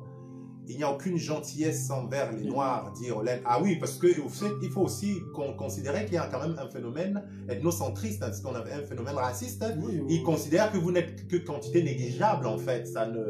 Il ne ressent aucune émotion, en tout cas. Parce que quand tu as l'impression d'être supérieur à quelqu'un, tu t'en fiches de ce qui lui arrive. C'est comme ça que les violeurs, tous les criminels, en fait, ce qui lui permet de prendre l'ascendant et de te faire du mal, c'est parce qu'il se met dans une situation psychique où il pense être supérieur à toi et que toi, ta vie est négligeable, on peut l'arracher, on peut même te soumettre, on peut te violer, c'est pas grave. Parce que sinon, c'est vraiment difficile lorsque tu regardes l'autre comme un autre toi-même de faire du mal à un alter ego. Mais dans ce cas-là, on n'est pas du tout dans la même configuration, mesdames, messieurs. On a des gens qui sont faibles, qui sont pas faibles simplement parce qu'ils sont loin de leur terroir, pas faibles pas simplement parce qu'ils n'ont plus, ils ont faim et ils n'ont pas à manger, faibles aussi parce que psychiquement, ils dépendent totalement de celui-là. En fait, même Dieu que vous priez là, vous vous dites à la limite, il n'existe plus. Votre Dieu, votre vie se résume à ce mec. À ce mec, oui. Parce que, comme Rolène dit, zéro gentillesse envers les Noirs. Ça me rappelle dans notre convoi. Oui. On a marqué une pause de 30 minutes. Il y a ce qu'on nous appelle les camarades. Les camarades? Oui, c'est comme ça que les gens de l'Afrique du Nord nous appellent les camarades. Ah. Là-bas chez eux, mais ici, là, quand il te voit, il te dit cousin. Ah, d'ailleurs, j'aime pas beaucoup ce mot, parce que je trouve qu'il y a une forte, grande hypocrisie derrière ce mot. Exactement, c'est ça. Je n'aime pas du tout quand les gens m'appellent cousin, quand tu te retrouves chez eux, là, il t'appelle camarade, mais quand tu es ici, il te dit cousin. Qu'est-ce que ça? Ils veulent dire camarade comment? C'est une façon de... C'est pour t'insulter, oui. Ah d'accord, c'est une appellation péjorative. Oui, camarade. Ça c'est pour t'insulter. Oh, quand il te trouve en Europe, il t'appelle cousin. Oui, parce que généralement, ils ont envie d'une alliance contre les Blancs. Ouais. Et je n'aime pas ça. Et je n'aime vraiment pas ça. C'est-à-dire que, parce qu'il ne faut jamais oublier que l'esclavage, c'est d'abord quelque chose qui a été perpétré par les Arabes, qui a duré plus de 1500 ans. L'esclavage tel que conçu par les Occidentaux a duré un peu moins de 500 ans. C'était systématisé, c'était organisé, c'était plus structuré et tout, mais c'est la même chose, 1500 ans dans l'Église. Parce que parfois lorsqu'on parle du racisme, lorsqu'on parle de la condescendance, quand on parle de l'esclavage, des humiliations que vivent les Noirs, on regarde rapidement le blanc, on regarde l'occidental, on oublie justement ces personnes qui, lorsque ça les arrange, veulent nous chercher pour qu'on fasse alliance pour aller combattre leur ennemi à eux. Et lorsque vous avez terminé, ils vous combattent. En tout cas, ils vous appellent donc camarade. Ils nous appellent camarade. C'est comme ça, nous nous sommes arrêtés au désert. Bon, c'était l'heure de prier pour les... Parce que là, c'était maintenant les bouzous. Eux, ce sont les musulmans aussi. Ils sont arrêtés pour prier. Nous sommes restés. Je ne sais pas ce que notre frère, il s'est décalé de quelques mètres. Je ne sais pas ce qu'il est allé faire, les scènes. Nous, on s'est toujours posé la question. Et jusqu'aujourd'hui, je ne sais pas ce qu'il est allé faire. Et ils ont fini de prier. Parce qu'ils ont le mot. Quand ils finissent, là, pour vous dire, alors, parce qu'ils ne parlent pas français, ils ont le mot, ils disent Yallah. Oui, oui. En arabe, ça veut dire on y va. Quand ils disent Yallah, ils ne répètent pas 2 fois. Donc ça veut dire que tout le monde doit être déjà là. Doit être là. Quand il fait voum, quand il démarre, c'est comme ça, quand il lance, on lui dit non, on a quelqu'un qui ment. Une table n'a pas encore décollé. On lui dit il y a quelqu'un qui ment. Lui, pour lui, je ne sais pas où, parce qu'il ne parle pas français, ou je ne sais pas s'il a compris ou il n'a pas compris. On a même fait des signes, des gestes, que non, il y a quelqu'un qui ment. Lui, il a dit Yallah. C'est comme ça qu'il est parti. On a tapé au capot. Non, non, il y a quelqu'un. Lui, il fonçait seulement. C'est pour revenir à ce que Roland a dit, que ce sont des gens qui n'ont pas de... Comme on dit chez nous, pas de sentiments, quoi. Pour les Noirs. Pour eux, le Noir, c'est... n'a pas de place. Mais ici, ils t'appellent cousin, ça c'est du n'importe quoi. C'est quand même dur, mais c'est la vérité. Jusqu'aujourd'hui. D'ailleurs, pour ça, j'ai écrit un texte qui s'appelle Toujours les mêmes. Pour ceux qui me connaissent, qui nous suivent, ils savent très bien. Et ce que je voulais dire, c'est quand même triste parce que on a l'impression que pour ces personnes, c'est même pas qu'on a l'impression, c'est la réalité que tu es en train de décrire. C'est que vous êtes moins que le bétail. C'est-à-dire que ce que je disais, le noir ravalait au rang de la bête, que quand j'étais adolescent, que quand je lisais Aimé Césaire, quand je lisais Richard Wright, Black Boy, et ainsi de suite, tous ces gens qui racontaient l'histoire de la ségrégation raciale aux États-Unis, ou l'histoire en Afrique du Sud, ainsi de suite. Encore aujourd'hui, ça ne change pas, toujours les mêmes. En fait, pour eux, vous êtes moins que des bêtes. Et peut-être qu'il aurait perdu un chameau, ça lui ferait plus de peine que de perdre. Là-bas, c'est l'or. Ils ne tentent pas un chameau là-bas chez eux. Mais ils vont te tuer. Le chameau chez eux ne tente pas. C'est leur... Il a plus de valeur que... Fais tout, sauf le chameau. Voilà. Il a largement plus de valeur qu'un noir. Donc le monsieur, donc c'est comme il ça a abandonné. Il a abandonné. On a tapé sur le capot. Parce qu'ils ne nous parlent pas à l'intérieur. Nous sommes à l'air libre. Donc s'il pleut là, il pleut sur nous. On a tapé sur le capot. Lui, il est devant. S'il a le motoboy, il va rester devant le motoboy. D'accord. Nous, le bétail, derrière. Nous sommes derrière. Quand il roule la poussière, s'il pleut, c'est sur nous, tout c'est sur nous. Si quelqu'un tombe même, si lui ne voit pas, il va continuer seulement. S'il est derrière, il va continuer. Donc c'est comme ça qu'on le signale. On lui signale que voilà, il y a quelqu'un qui est resté. Lui, il fait effectivement foncer. On tape sur le capot, il fonce seulement. On a compris que quand on a vu, déjà, on avait déjà fait 1, 2, 3 kilomètres. On a compris que c'était bon. Ah.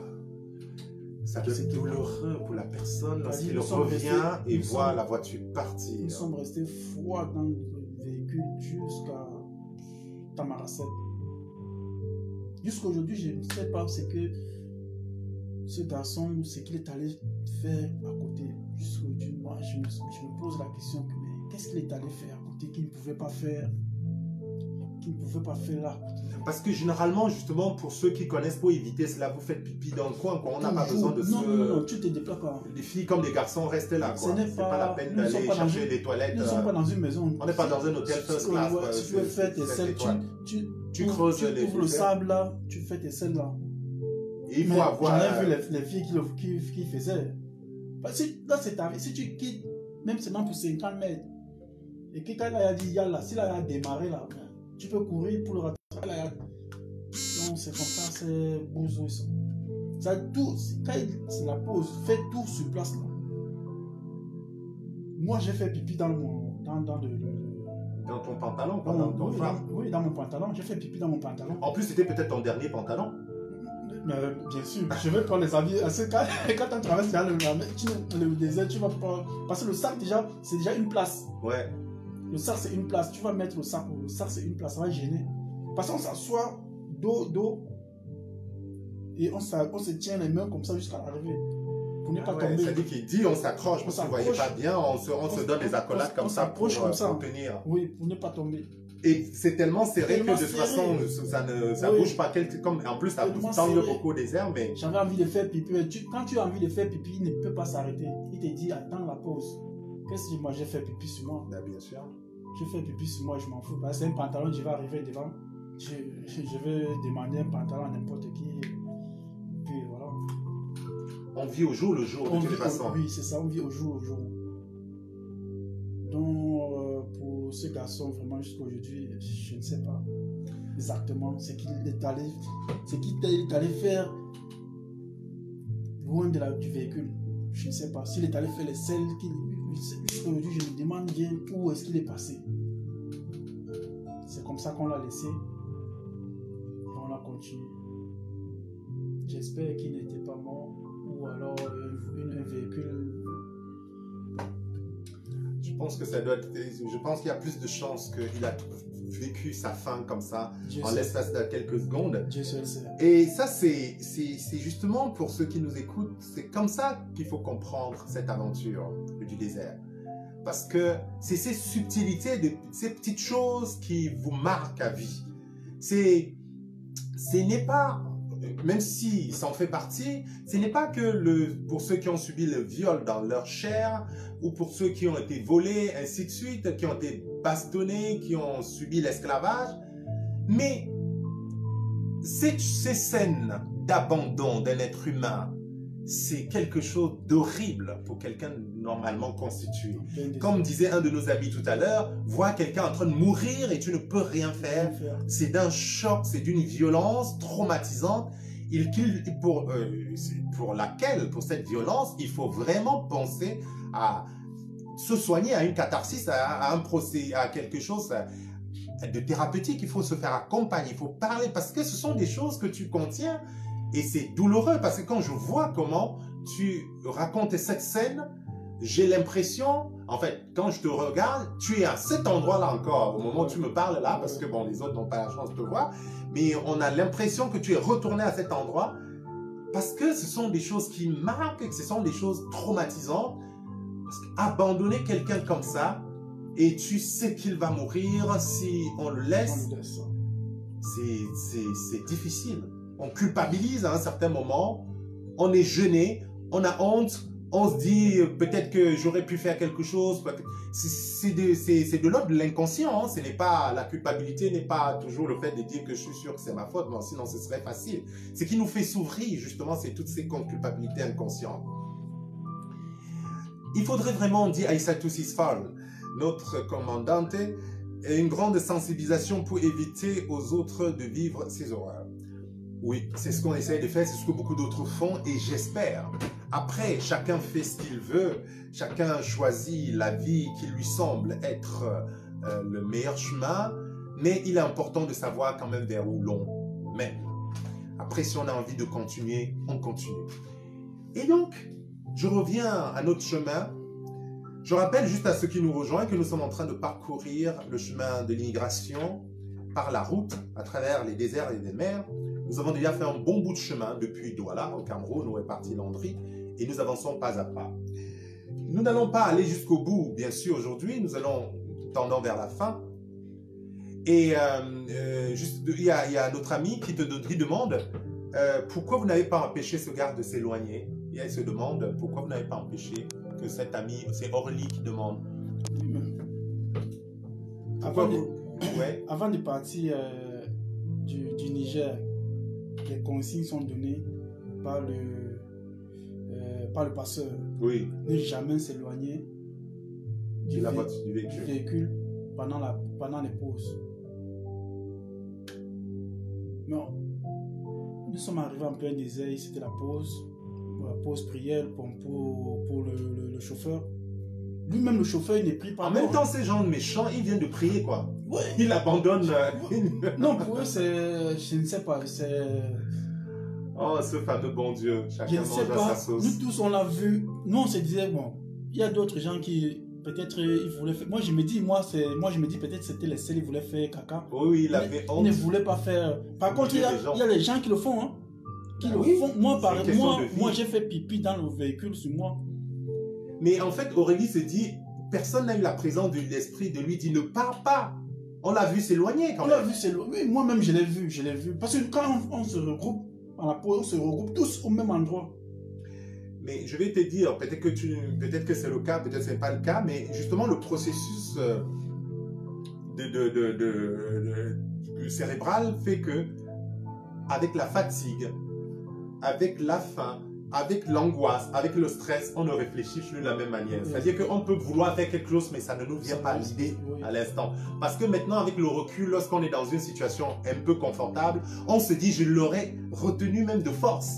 Je serais allé le chercher, reviens ici. Mais quand on est dans le stress, tout ça, ce n'est pas ça, ce sont des réflexes, ce sont des raisonnements qu'on a en temps normal.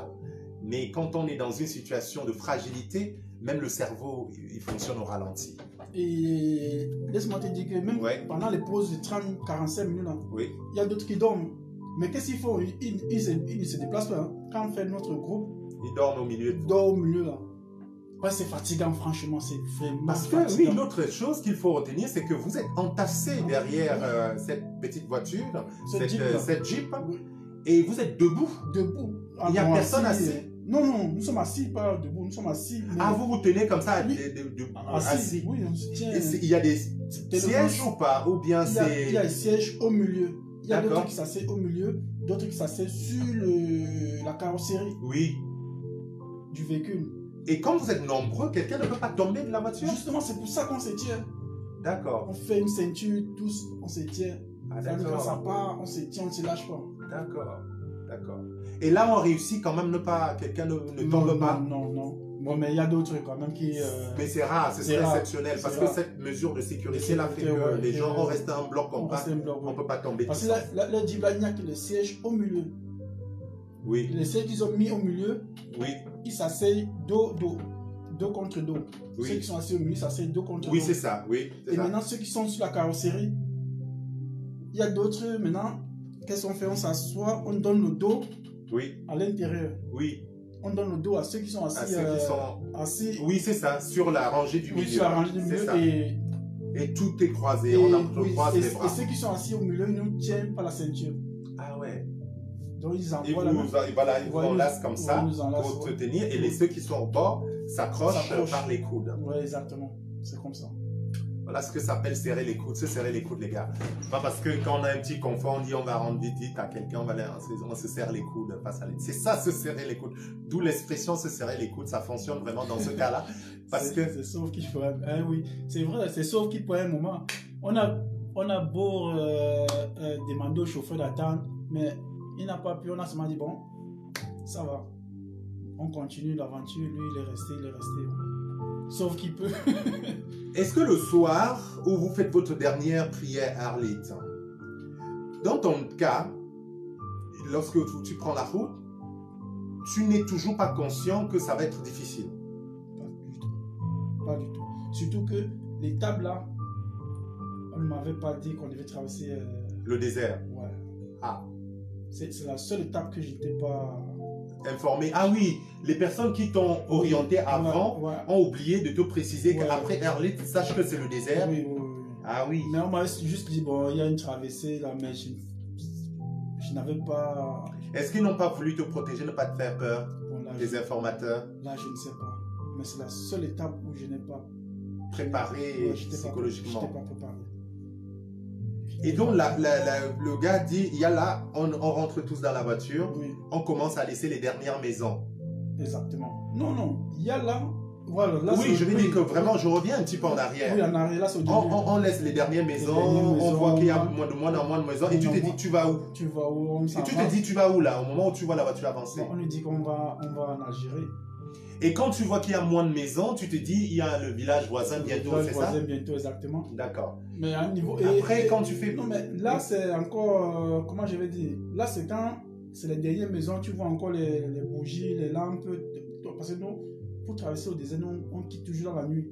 On quitte toujours la nuit. Oui, pour éviter souvent les... Parce que c'est le trafic. Oui, pour éviter les contrôles de police. Contrôle de police. Est-ce que aussi parce qu'il fait moins chaud, peut-être la Oui, nuit? aussi parce qu'il fait moins chaud. C'est plus intéressant. Mais déjà, c'est d'abord pour éviter la police. C'est ça. Mais même jusque-là, ces policiers connaissent déjà. Ah ouais. Des fois, ils partent vous attendre déjà à la sortie. Mais là, c'est entre eux. Là, En tout cas, ils veulent de l'argent. Hein. Oui. Ces policiers ne sont pas là pour empêcher Ouais. quelque chose. Pour Il empêcher. faut dire que même ces policiers qui ont descendu les frontières que les Occidentaux payent pour aller au Maghreb bloquer les Noirs qui viennent de l'Afrique subsaharienne. En tout cas, c'est encore une histoire de business. Hein. C'est pas parce qu'ils s'en fichent, c'est parce que les Occidentaux les payent pour faire cela et qu'ils sont aussi impitoyables, en effet. Hein. Donc, quand ils viennent, c'est pas parce qu'ils veulent vous empêcher d'aller quelque part, c'est pas parce qu'ils sont conscients qu'il faut faire ci ou cela, c'est qu'ils veulent de l'argent, quoi. L'argent aussi. Donc, comme je disais tantôt, Oui. quand tu traverses Vous voyez les dernières maisons, dernières bougies après. dernier contrôle de police, là, bon, Oui. on passe, on ne voit plus de maisons, de cabanes, rien. C'est la nuit. Les trucs déjà de minuit, 1h, on roule. Bon, moi je me dis peut-être c'est l'autoroute, comme c'est... Ah, comme c'est la nuit, Comme tu c'est ne la vois nuit. pas tout. Et c'est un pays aussi tellement pauvre, je me dis, l'autoroute, parce que même chez moi, l'autoroute n'est pas, là, celui n'est pas éclairé, je me dis, peut-être nous sommes sur... Ah oui. Nous sommes- Mais ça roule bien ou pas? Non, les jeeps sont vraiment faits pour le désert. Ah oui, c'est vraiment confortable. Oui, c'est Ils tiennent la... ils tiennent le sable. Ah ouais. On roule, mais je me dis, peut-être c'est l'autoroute. Peut-être c'est sur Tu l'autoroute. commences à sentir l'Europe, quoi. C'est là où, à un niveau, c'est là où j'ai compris que c'était vraiment chaud. C'est quand on a fait la première pause. J'ai dit, mais c'est pas possible. Tu regardes comme ça, tu ne vois rien. Tu tournes comme ça, tu ne vois rien. Tu touches du sable, rien que du sable. On finit là, on dit yalla. On roule encore, on roule, on dit merci. Ça ne finit pas, quoi. On roule.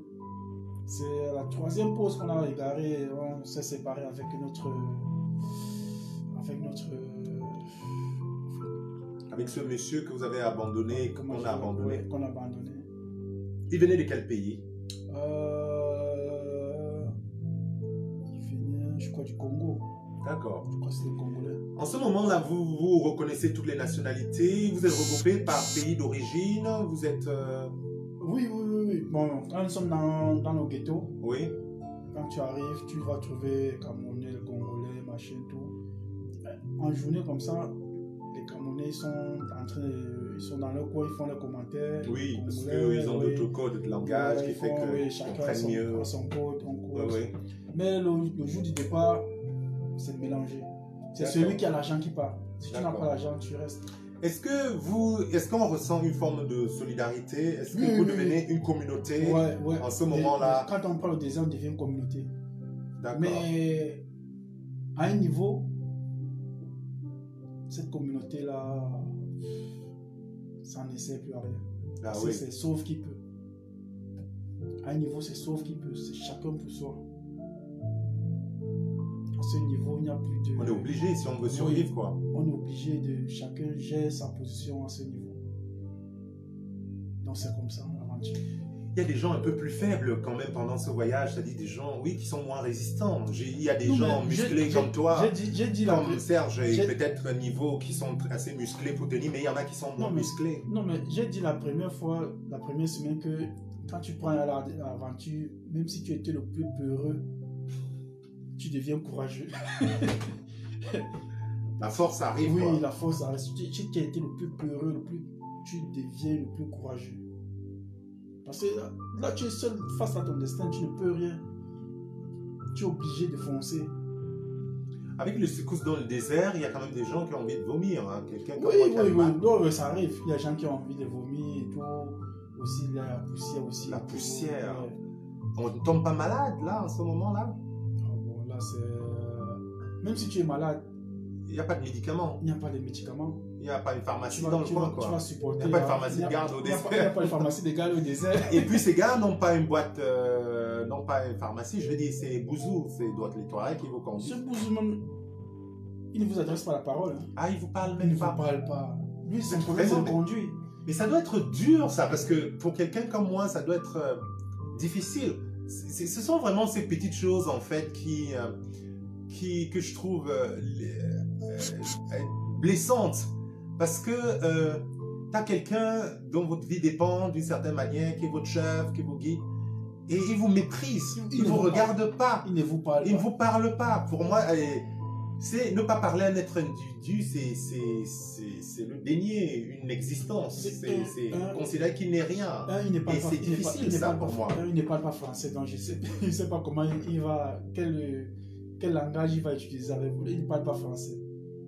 C'est-à-dire, lui, son problème, c'est de vous prendre au point A et vous déposer au point B. C'est ça sa mission. Voilà. Donc, il n'a rien à écouter. Et lui, il lutte aussi pour sa survie, parce que s'il a un problème, il peut mourir aussi au désert, comme tout le monde. Oui, c'est ça. C'est ce qu'ils ignorent. Que quand il y a, si la voiture tombe en panne là, c'est tout le monde. Si son frère n'est pas de passage, lui-même va crever comme nous. Parce que le téléphone portable ne sert à rien. Non, ça ne sert à rien. Ça ne sert à rien. Il n'y a pas de GPS, il n'y a rien. Il y a des boussoles, mais ça ne fonctionne pas à tous les coups, forcément. Aïdjo, Serge nous dit effectivement, c'est dans la tête la force. C'est justement ce qu'on dit parfois aux gens.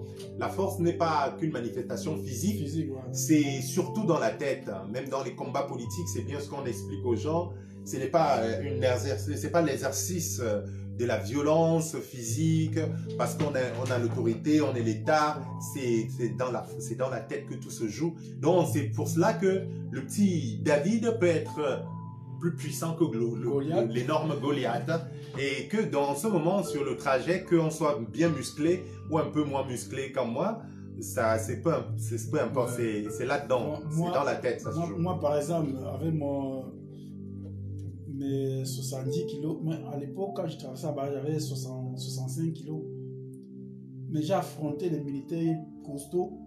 Ah oui. Oh, il y a les gars qui étaient plus costauds, même qui étaient les champions au Cameroun, qui avaient peur d'affronter voilà. la police marocaine. Ah oui. Ils sont restés. Ah, ils sont restés. Donc, dehors, là, c'est juste, comme il a dit, c'est dans la tête. La force physique, là, non, laisse ça de côté, ça n'existe pas dehors. Il faut seulement avoir... Il faut être au bon moment. Au bon moment. Oui. Et, comment je vais expliquer ça? Meilleur moment, bon moment. Le moment opportun, quoi. C'est-à-dire qu'il faut savoir saisir les opportunités au moment où ça se présente. Il faut savoir saisir le moment où ça se présente. C'est ça, c'est l'intelligence en effet. C'est l'intelligence, la ruse. La force, c'est l'intelligence et la ruse, justement. Ce n'est pas le physique, être musclé, non. C'est ça. Tout ça, ça ne sert à rien. Ça ne sert à rien. Alors, vous quittez ce dernier... C'était la dernière pause. Oui, là, vous avez laissé abandonner ce monsieur qui était à son sort, il va mourir. Ouais, ça, c'est... Vous avez fait, oui, pour essayer de soulager votre conscience, pour essayer de ne pas céder à la déprime, à la dépression, vous considérez qu'il y aura quelqu'un qui en passant va le chercher. Mais sauf que non, au désert, il n'y a personne qui vient se chercher. Surtout quand tu es un noir venant d'Afrique subsaharienne et n'ayant rien à apporter. Vous quittez donc cette dernière pause, c'était la dernière sur ce trajet-là. Tu as fait combien de jours? Parce que notre ami a fait 3 jours. Nous, nous sommes quittés à 20 heures. Nous sommes arrivés à Tamaracet à 17 heures. Le lendemain? Le lendemain. D'accord. Voilà. Presque 20 heures, je crois. Oui. En tout cas... Oui, 21 heures de route. 21 heures de route. Tu as la chance, tu as eu un chemin. Parce que le niveau a fait 3 jours. Oui, ça c'est... traverser le désert. D'autres en ont même fait plus. Hein. Ah oui. Et quand ils vous prennent comme ça, ils ne vous laissent pas dans la ville. Ils vous laissent toujours au désert, mais un désert, mais déjà... Oui, déjà... Là, tu vois déjà les... J'ai dit ici, là, que quand tu es au désert, quand tu vois déjà les arbres, ça veut dire que la ville... n'est plus loin. Oui, la ville n'est plus trop loin. Et donc, vous quittez le désert pour... vous êtes en train de quitter, donc, vous êtes en route pour Tamaracet. Après avoir abandonné ce monsieur, c'est le silence. On ne se parle pas. Exactement. Les gens sont dépités. Silence total dans le véhicule. Pendant de longues heures. Jusqu'à l'arrivée. Et ça a duré combien d'heures comme ça, la dernière partie? La dernière partie, on a fait presque 5 heures de route. Hein. Presque 5 heures de route. 5 heures de route. Silencieux. Si personne... chacun était médité seulement dans... C'est douloureux quand même. D'abandonner quelqu'un qui est en vie, qui va bien, et de savoir que c'est fichu. Et là, maintenant, vous êtes à l'approche de Tamaracet. Nous sommes peut-être à 15 km. 15 km Tamaracet. Ils viennent, ils nous laissent là parce qu'ils peuvent entrer dans la ville avec nous. D'accord. Ils nous Et laissent, toi? et il y a encore d'autres passeurs qui viennent maintenant avec les taxis. Ah, Bon, là maintenant c'est au VIP.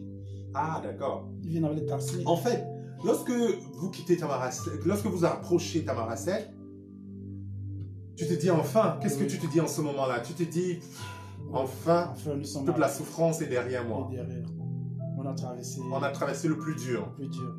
Enfin, c'est ce que nous... Vous vous dites en ce on moment-là, a traversé au plus sans dur. savoir que le plus dur n'a pas encore commencé Il y a toujours. encore des étapes.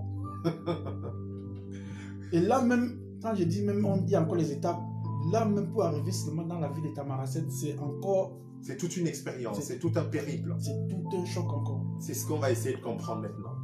Lorsque tu quittes donc le désert, tu vois peut-être les premiers oasis qui se Oui, présentent se présentent, ouais. et tu es soulagé, vous retrouvez des forces, vous Oui. ressentez envie de vivre, vous recommencez à causer On respire peut-être un air, tout le silence dû à la disparition de chacun cet commence ami. à dire, ah, voilà. Chacun, quand quelqu'un voit une cabane, il te tape et dit, regarde là-bas, Il y a- regarde. Oh, c'est un peu l'émerveillement comme à Noël, puis il y a des petits Il enfants. te dit, regarde. Quand l'autre voit d'autre côté, regarde là. Oh, ça c'est... Regarde loin là, je vois une maison. Les maisons, les points de lumière deviennent pour vous comme de l'émerveillement en effet. Donc c'est comme ça qu'ils nous laissent 15 km. Il y a les taxis au noir. Oui. Comme on appelle les taxis au noir qui nous attendent. Oui. Là maintenant, c'est là sur le VIP. Parce que là, nous sommes plus serrés. Parce que là, ils vont traverser la ville. Ah oui, il faut que ça ressemble à quelque chose de Ça correct ressemble quoi. à quelque chose de correct. Vous êtes combien dans le taxi? Oh, non, Normal quoi. Normal, 4. 3 places devant. Et tout, voilà. Là, tu as l'impression en ce moment-là quoi, que c'est bon là, Oui, la bonne vie, la belle vie Non, commence. quoi. là, tu te dis que c'est bon. Mais par contre, c'est que eux, les pasteurs nous ont dit au Niger, allez, Oui. ce n'est pas ce que nous on a vécu, c'est que nous on a vécu. Qu'est-ce qu'ils vous ont dit Ils et ont qu'est-ce dit que vous avez qu'ils vécu? vont vous amener directement dans votre Ville? ghetto, là, Ah oui. dans votre Ah communauté. oui, Parce que là d'accord. maintenant, quand on traverse au désert, chacun prend maintenant la direction de sa communauté. D'accord. Il y a les taxis, on t'a dit, bon, dans la communauté camerounaise. D'accord, il y a un quartier, taxi qui va en Oui, Côte qui d'Ivoire, va, oui, de retrouver les il y a communautés de tel Côte machin. d'Ivoire, de Togo, Oh, c'est pas ainsi de ça. suite. Il nous prend, on nous dit, bon, là-bas, vous allez le payer 2000 dans une monnaie algérienne, on appelle ça le dinar. Le dinar, oui, d'accord. Le dirham, c'est le Maroc. C'est le Maroc, oui, Vous d'accord. allez payer 2000 dinars. On arrive, il nous dit, il nous porte, il ne nous dit rien. On savait que, bon, voilà, peut-être lui aussi, il ne nous dit rien. Il arrive à un niveau, à peine 10 minutes, il nous demande l'argent. Chacun change, il faut toujours changer, ça c'est le secret. Toujours avoir De la monnaie, de quoi. la monnaie. Parce qu'on ne rembourse pas. Oui, alors on ne rembourse pas. Il n'y a pas de remboursement. C'est là où Il n'y a chacun, pas, mais monsieur, j'ai 100 dans 1000. chacun sort ses 2000 dinars, on donne, il dit non, jamais. On doit lui donner 5000 dinars. Mais 5000 dinars comment? Il dit c'est ça, c'est 5000 dinars ou rien. Ouais. Tu te retrouves avec tout ce que tu as parcouru là. Il veut où? Il démarre, il tourne la voiture, il dit bon, je m'avais vous laisser. Il me dit, je m'avais vous laisser au désert. Ah oui. Donc c'est comme ça qu'ils font avec les... Ah ouais, ils vous mettent un peu de pression pour pouvoir vous Il ne nous escroquer. demande pas au début, hein. C'est quand il a fait peut-être il dit l'argent. D'accord, oui. Lui il donne son montant et vous devez lui donner ça. Mhm. Donc, c'est comme ça qu'il nous menace. Bon, ceux qui avaient, on a donné. Quand il voit, bon, après il insiste. Quand il voit vraiment que toi tu n'as pas, il dit bon, ok. Normalement, c'est même pas un trajet même de plus de 2000 dinars. Mais lui, comme il sait que vous allez donner, Et oui, et puis vous allez donner, vous n'avez et il nous pas prend, obligé. il ne nous amène même pas jusqu'au ghetto. Hein. Il part encore nous déposer dans un endroit, je ne sais même pas, il dit que non, il ne veut pas entrer là parce que la police et tout. Il nous abandonne là. Il appelle, comment on les appelle? On les appelle les tiers-mots. Les tiers-mots, c'est les chefs des communautés. D'accord. On les appelle des tiers-mots. Il dit, bon, j'ai tes passagers ici. Ils sont nombreux de tête, viens les chercher.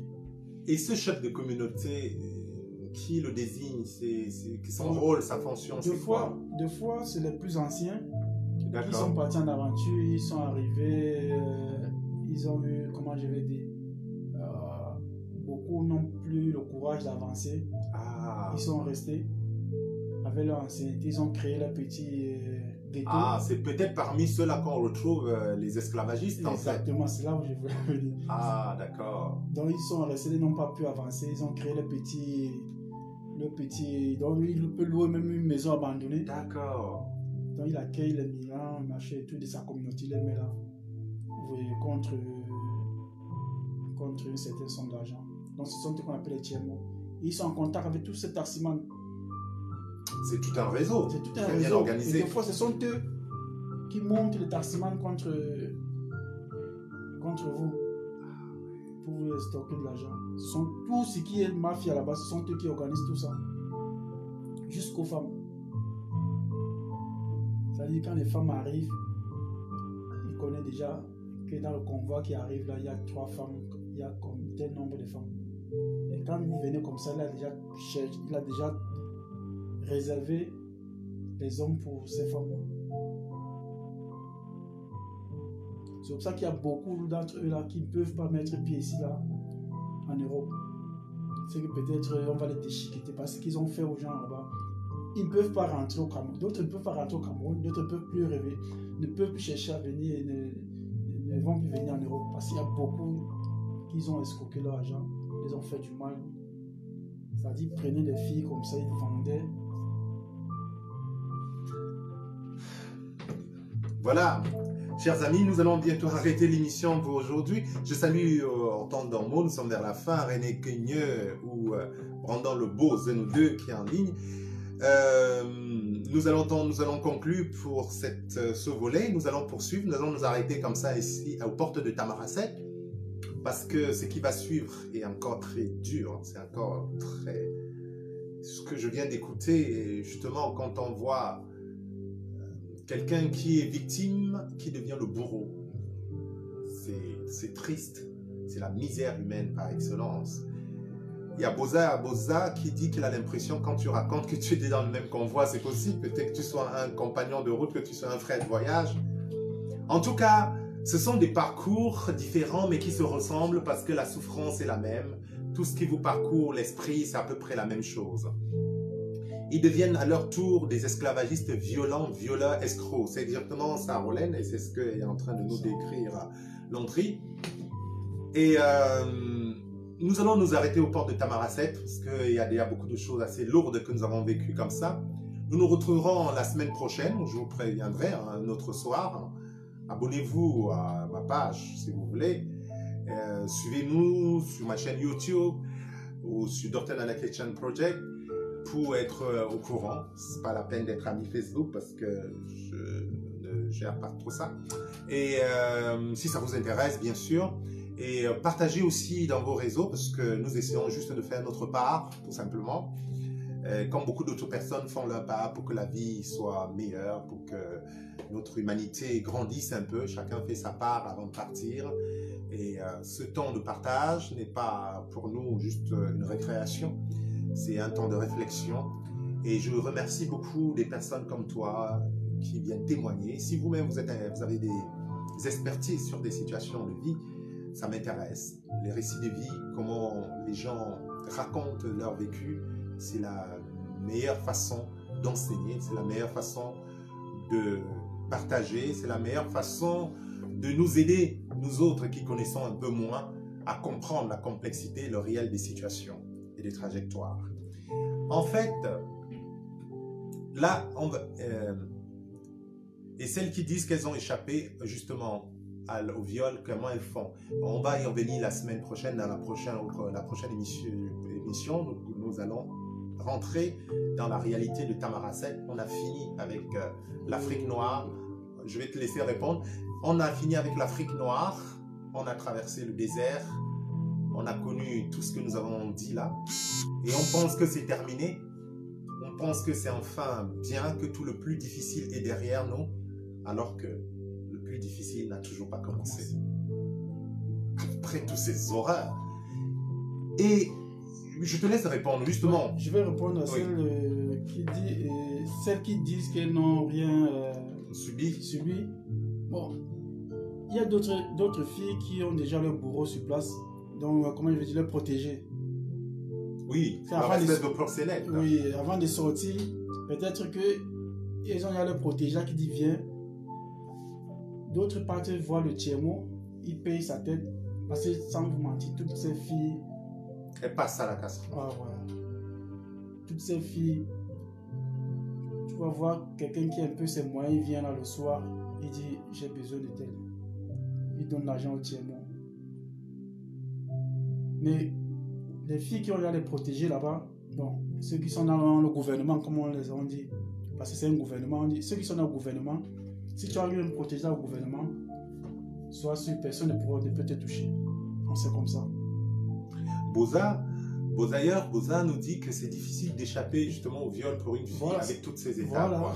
Voilà. il a dit vraiment, c'est comme, sauf si tu as un protégé qui travaille dans le gouvernement. Mais ce protégé te viole aussi, j'imagine.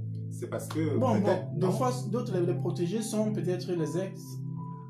Parfois, les protégés sont peut-être les grands du quartier au pays. D'accord. Quand tu arrives, En tout cas, il te couvre, il dit, puisqu'il est membre du gouvernement, il dit non, c'est ma petite soeur, elle n'est pas vendable.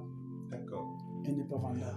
En tout Mais cas, si nous- tu n'as personne, tu vas passer la casserole. D'accord. La prochaine fois, nous allons démarrer l'émission à Tamaracet puisque nous y sommes arrivés. Et toutes ces subtilités, qu'est-ce que c'est que le gouvernement, comment fonctionne ce gouvernement, les tiers-mots, ces esclavagistes, ces viols, nous allons comprendre l'esclavage, la souffrance, l'humiliation, la mendicité, parce qu'il faut aller dans la rue pour survivre, il faut demander l'argent, redevenir musulman encore, parce que là-bas, c'est c'est encore plus important de jouer aux musulmans. Oui. Et Et- beaucoup se sont même islamisés là-bas que je connais jusqu'aujourd'hui qui sont. Ils sont devenus musulmans. Ils sont Justement, devenus- Rolène me racontait sont devenus en musulmans. d'autres J'en connais lieux plein dans Paris, ils sont qui devenus. finalement ils sont sont devenus devenus musulmans. Ils ont dit tant qu'à faire, j'ai tellement joué aux musulmans que finalement il a dit Ouais. pourquoi ne pas continuer puisque c'est devenu une partie de ma vie. Si tu as l'argent, tu peux être épargné en payant. C'est ce qu'elle demandait. C'est un peu ce qu'elle explique Aurélie, que si tu as de l'argent, elle demande si on peut être épargné en payant. Non. Même si tu as de l'argent, si quelqu'un t'a choisi, tu vas passer. C'est ça. Pour eux, c'est l'argent. Le tiers-mot, lui, va prendre l'argent à celui qui vient, comment je vais dire, qui vient te chercher. Et il va aussi prendre ton argent. Donc, il prend chez l'acheteur, il prend aussi chez toi. Après, il te Mais il livre. te livre quand même. T'as pas de choix. Tu n'as pas le choix. Et il te livre. Et il y a des garçons qui subissent quand même aussi. Parce Oh. qu'on le parle moins, mais je pense que les garçons, Les garçons, je pense pas. Je pense pas. peut-être que tu l'as pas vécu, mais Les il y a garçons, quand même je des pense. viols des hommes aussi. Non, s'il y a les viols, je pense pas que ça doit être les noirs. Ça doit être, ce sont ces bouzous là. Oui, justement. Oui. C'est-à-dire que- et pendant la vie au Maghreb, Mais dit que dans le gouvernement. entre les membres de la Non. communauté, non, d'accord. Mais quand même, je vais dire que lorsque on vit dans ces pays-là, il semblerait Ouais, que, ouais. voilà, à un Là, moment ce donné, sont les Maghrébins, Voilà. qui. Ouais. Mais dans le gouvernement, non. en ce moment-là, non. En tout cas, voilà, nous allons nous arrêter là pour cette fois-ci. Merci à tous ceux qui nous ont regardés. On se donne rendez-vous pour la prochaine fois et on va reprendre notre voyage à Tamaracet. Est-ce que tu avais une dernière chose? Merci à Ijo, merci à Niveau Meneli, Nevoli, tous ses amis, Gislain, qui nous ont aidés à mieux comprendre. Bonne soirée à vous, c'était très édifiant une fois de plus. Merci, c'est grâce à vous que c'est édifiant. Il faut le reconnaître, bien évidemment, parce que moi, je n'y connais rien. J'apprends aussi. Et qu'est-ce que je voulais dire? Pour conclure, avant, à l'arrivée de Tamaracet, l'histoire des taxis, est-ce qu'il y avait une scène particulière que tu veux partager pour conclure là? Parce que comme j'ai dit, on va s'arrêter là à Tamaracet. Bon. Pour le moment, je n'ai rien à ajouter, mais D'accord. tout ce que je veux dire aux internautes, c'est de partager. Il faudrait que nos frères, ceux qui sont au pays, même hors même du pays, qui comprennent que vraiment c'est pas facile. Il ne faudrait pas qu'ils restent Nous, on a risqué, on a eu la chance, mais D'autres n'ont pas eu cette chance. d'autres n'ont pas eu cette chance. Ils sont restés Ils sont au fond restés de l'eau, Au fond de l'eau, sur la mangés barrière, par des poissons, sur la barrière au désert. Si nous sommes arrivés, accrochés sur les grillages, ils sont Ouais. morts dessus. oui, Souvent piétinés. piétinés. Parce que tout ça, c'est ce qu'on verra dans les Ouais. semaines prochaines, comment au moment du Beaux-Arts et la foule, on se piétine. Tu veux... Ah oui, c'est Aurélie Non. qui demande pourquoi tu veux... Non, je ne pousse pas le garçon, j'ai J'ai dit le ceci. témoin d'un garçon, c'était pareil. Il J'ai dit dit c'est ceci son que expérience. j'ai dit les bouzous, oui, mais dans le Il gouvernement, dit dans le gouvernement, dans le milieu des... Quand il y a une communauté Africains- camerounaise, des par Africains, exemple, ça ou se ivoirienne, c'est entre pas eux, le viol, le viol des Africains Par les autres. non. parce que oui, Mais il y a quand même... Les Maghrébins, les bouzous, oui. D'accord, Mais si c'est pour les femmes, eux, ils sont champions. Ce d'accord. sont eux qui détruisent nos sœurs. Ces gens du gouvernement, ce sont eux. On va en parler dans les semaines qui viennent. Restez connectés. Bonne soirée à tous. Merci encore d'avoir été là, parce que c'est parce que vous êtes là que nous en parlons. Et comme m'a dit Landry, partagez. C'est lui qui le dit. Personnellement, je m'en fiche, mais je trouve quand même que partager, parce que ça peut aider d'autres Oui, personnes. c'est ça. C'est pour ça qu'on prend ce temps. Bonne soirée chez vous. Et à bientôt. Merci encore à toi. Merci encore. Merci. À la prochaine.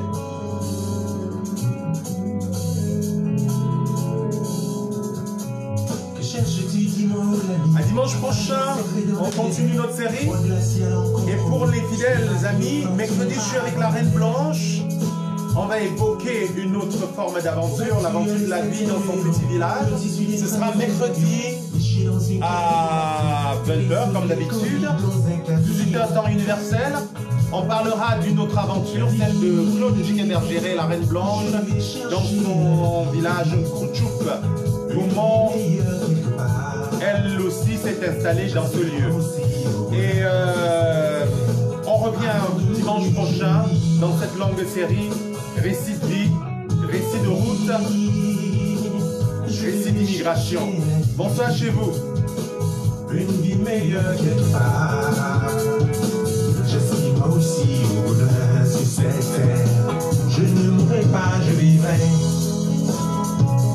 C'était un vrai plaisir de partager avec vous. Pour ceux qui aiment lire, je vous recommande de lire mon livre Cette humiliation, c'est Récit de vie, immigrés et leurs descendants, médias intégration. Ça, c'est on est déjà à la fin du processus. Oh, que tristesse et douleur, déchirement, nostalgie engage. J'ai bien peur que ce bonheur ne reste qu'un rêve, un futile mirage. La vie, je vais chercher la vie. Bonsoir chez vous, à bientôt. Une dernière musique pour la route. Tout à gagner, qu'importe le prix, je m'en vais. Plus rien à perdre, mais tout à gagner. Qu'importe le prix, je m'en vais. Je vais chercher la vie. Un brin d'espoir en d'autres terroirs. Un brin d'espoir en d'autres terroirs. J'ai le cœur en peine. Si seulement j'avais le Il ne faut choix. pas que je traîne. Ah, si seulement j'avais le choix. J'ai le cœur en peine, mais il ne faut pas que je traîne. Ah, si seulement j'avais le choix. C'est ce que nous avons vu à travers toute cette description, n'est-ce pas?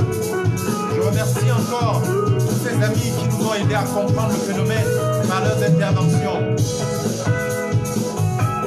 On se retrouve au prochain épisode très bientôt.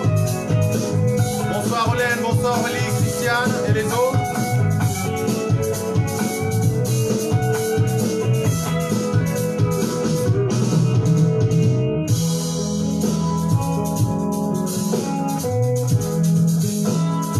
Chercher la vie, c'est extrait de mon album Ma chance c'est toi. Aux frontières, tous aux pieds de guerre. Baby, tu nous crains, bonne jeune number. Envoyez la nouvelle au frère. Les rideaux de fer, les programmes politiques s'enflamment. Alors 15 grammes de justice réclament la vie. Je vais chercher la vie. Time to Un go. regard fraîche nous sévère. Tout est détruit par ici, tout est pris. La terre est devenue un désert. Un peu d'herbe fraîche pour sévère. La terre est devenue un désert.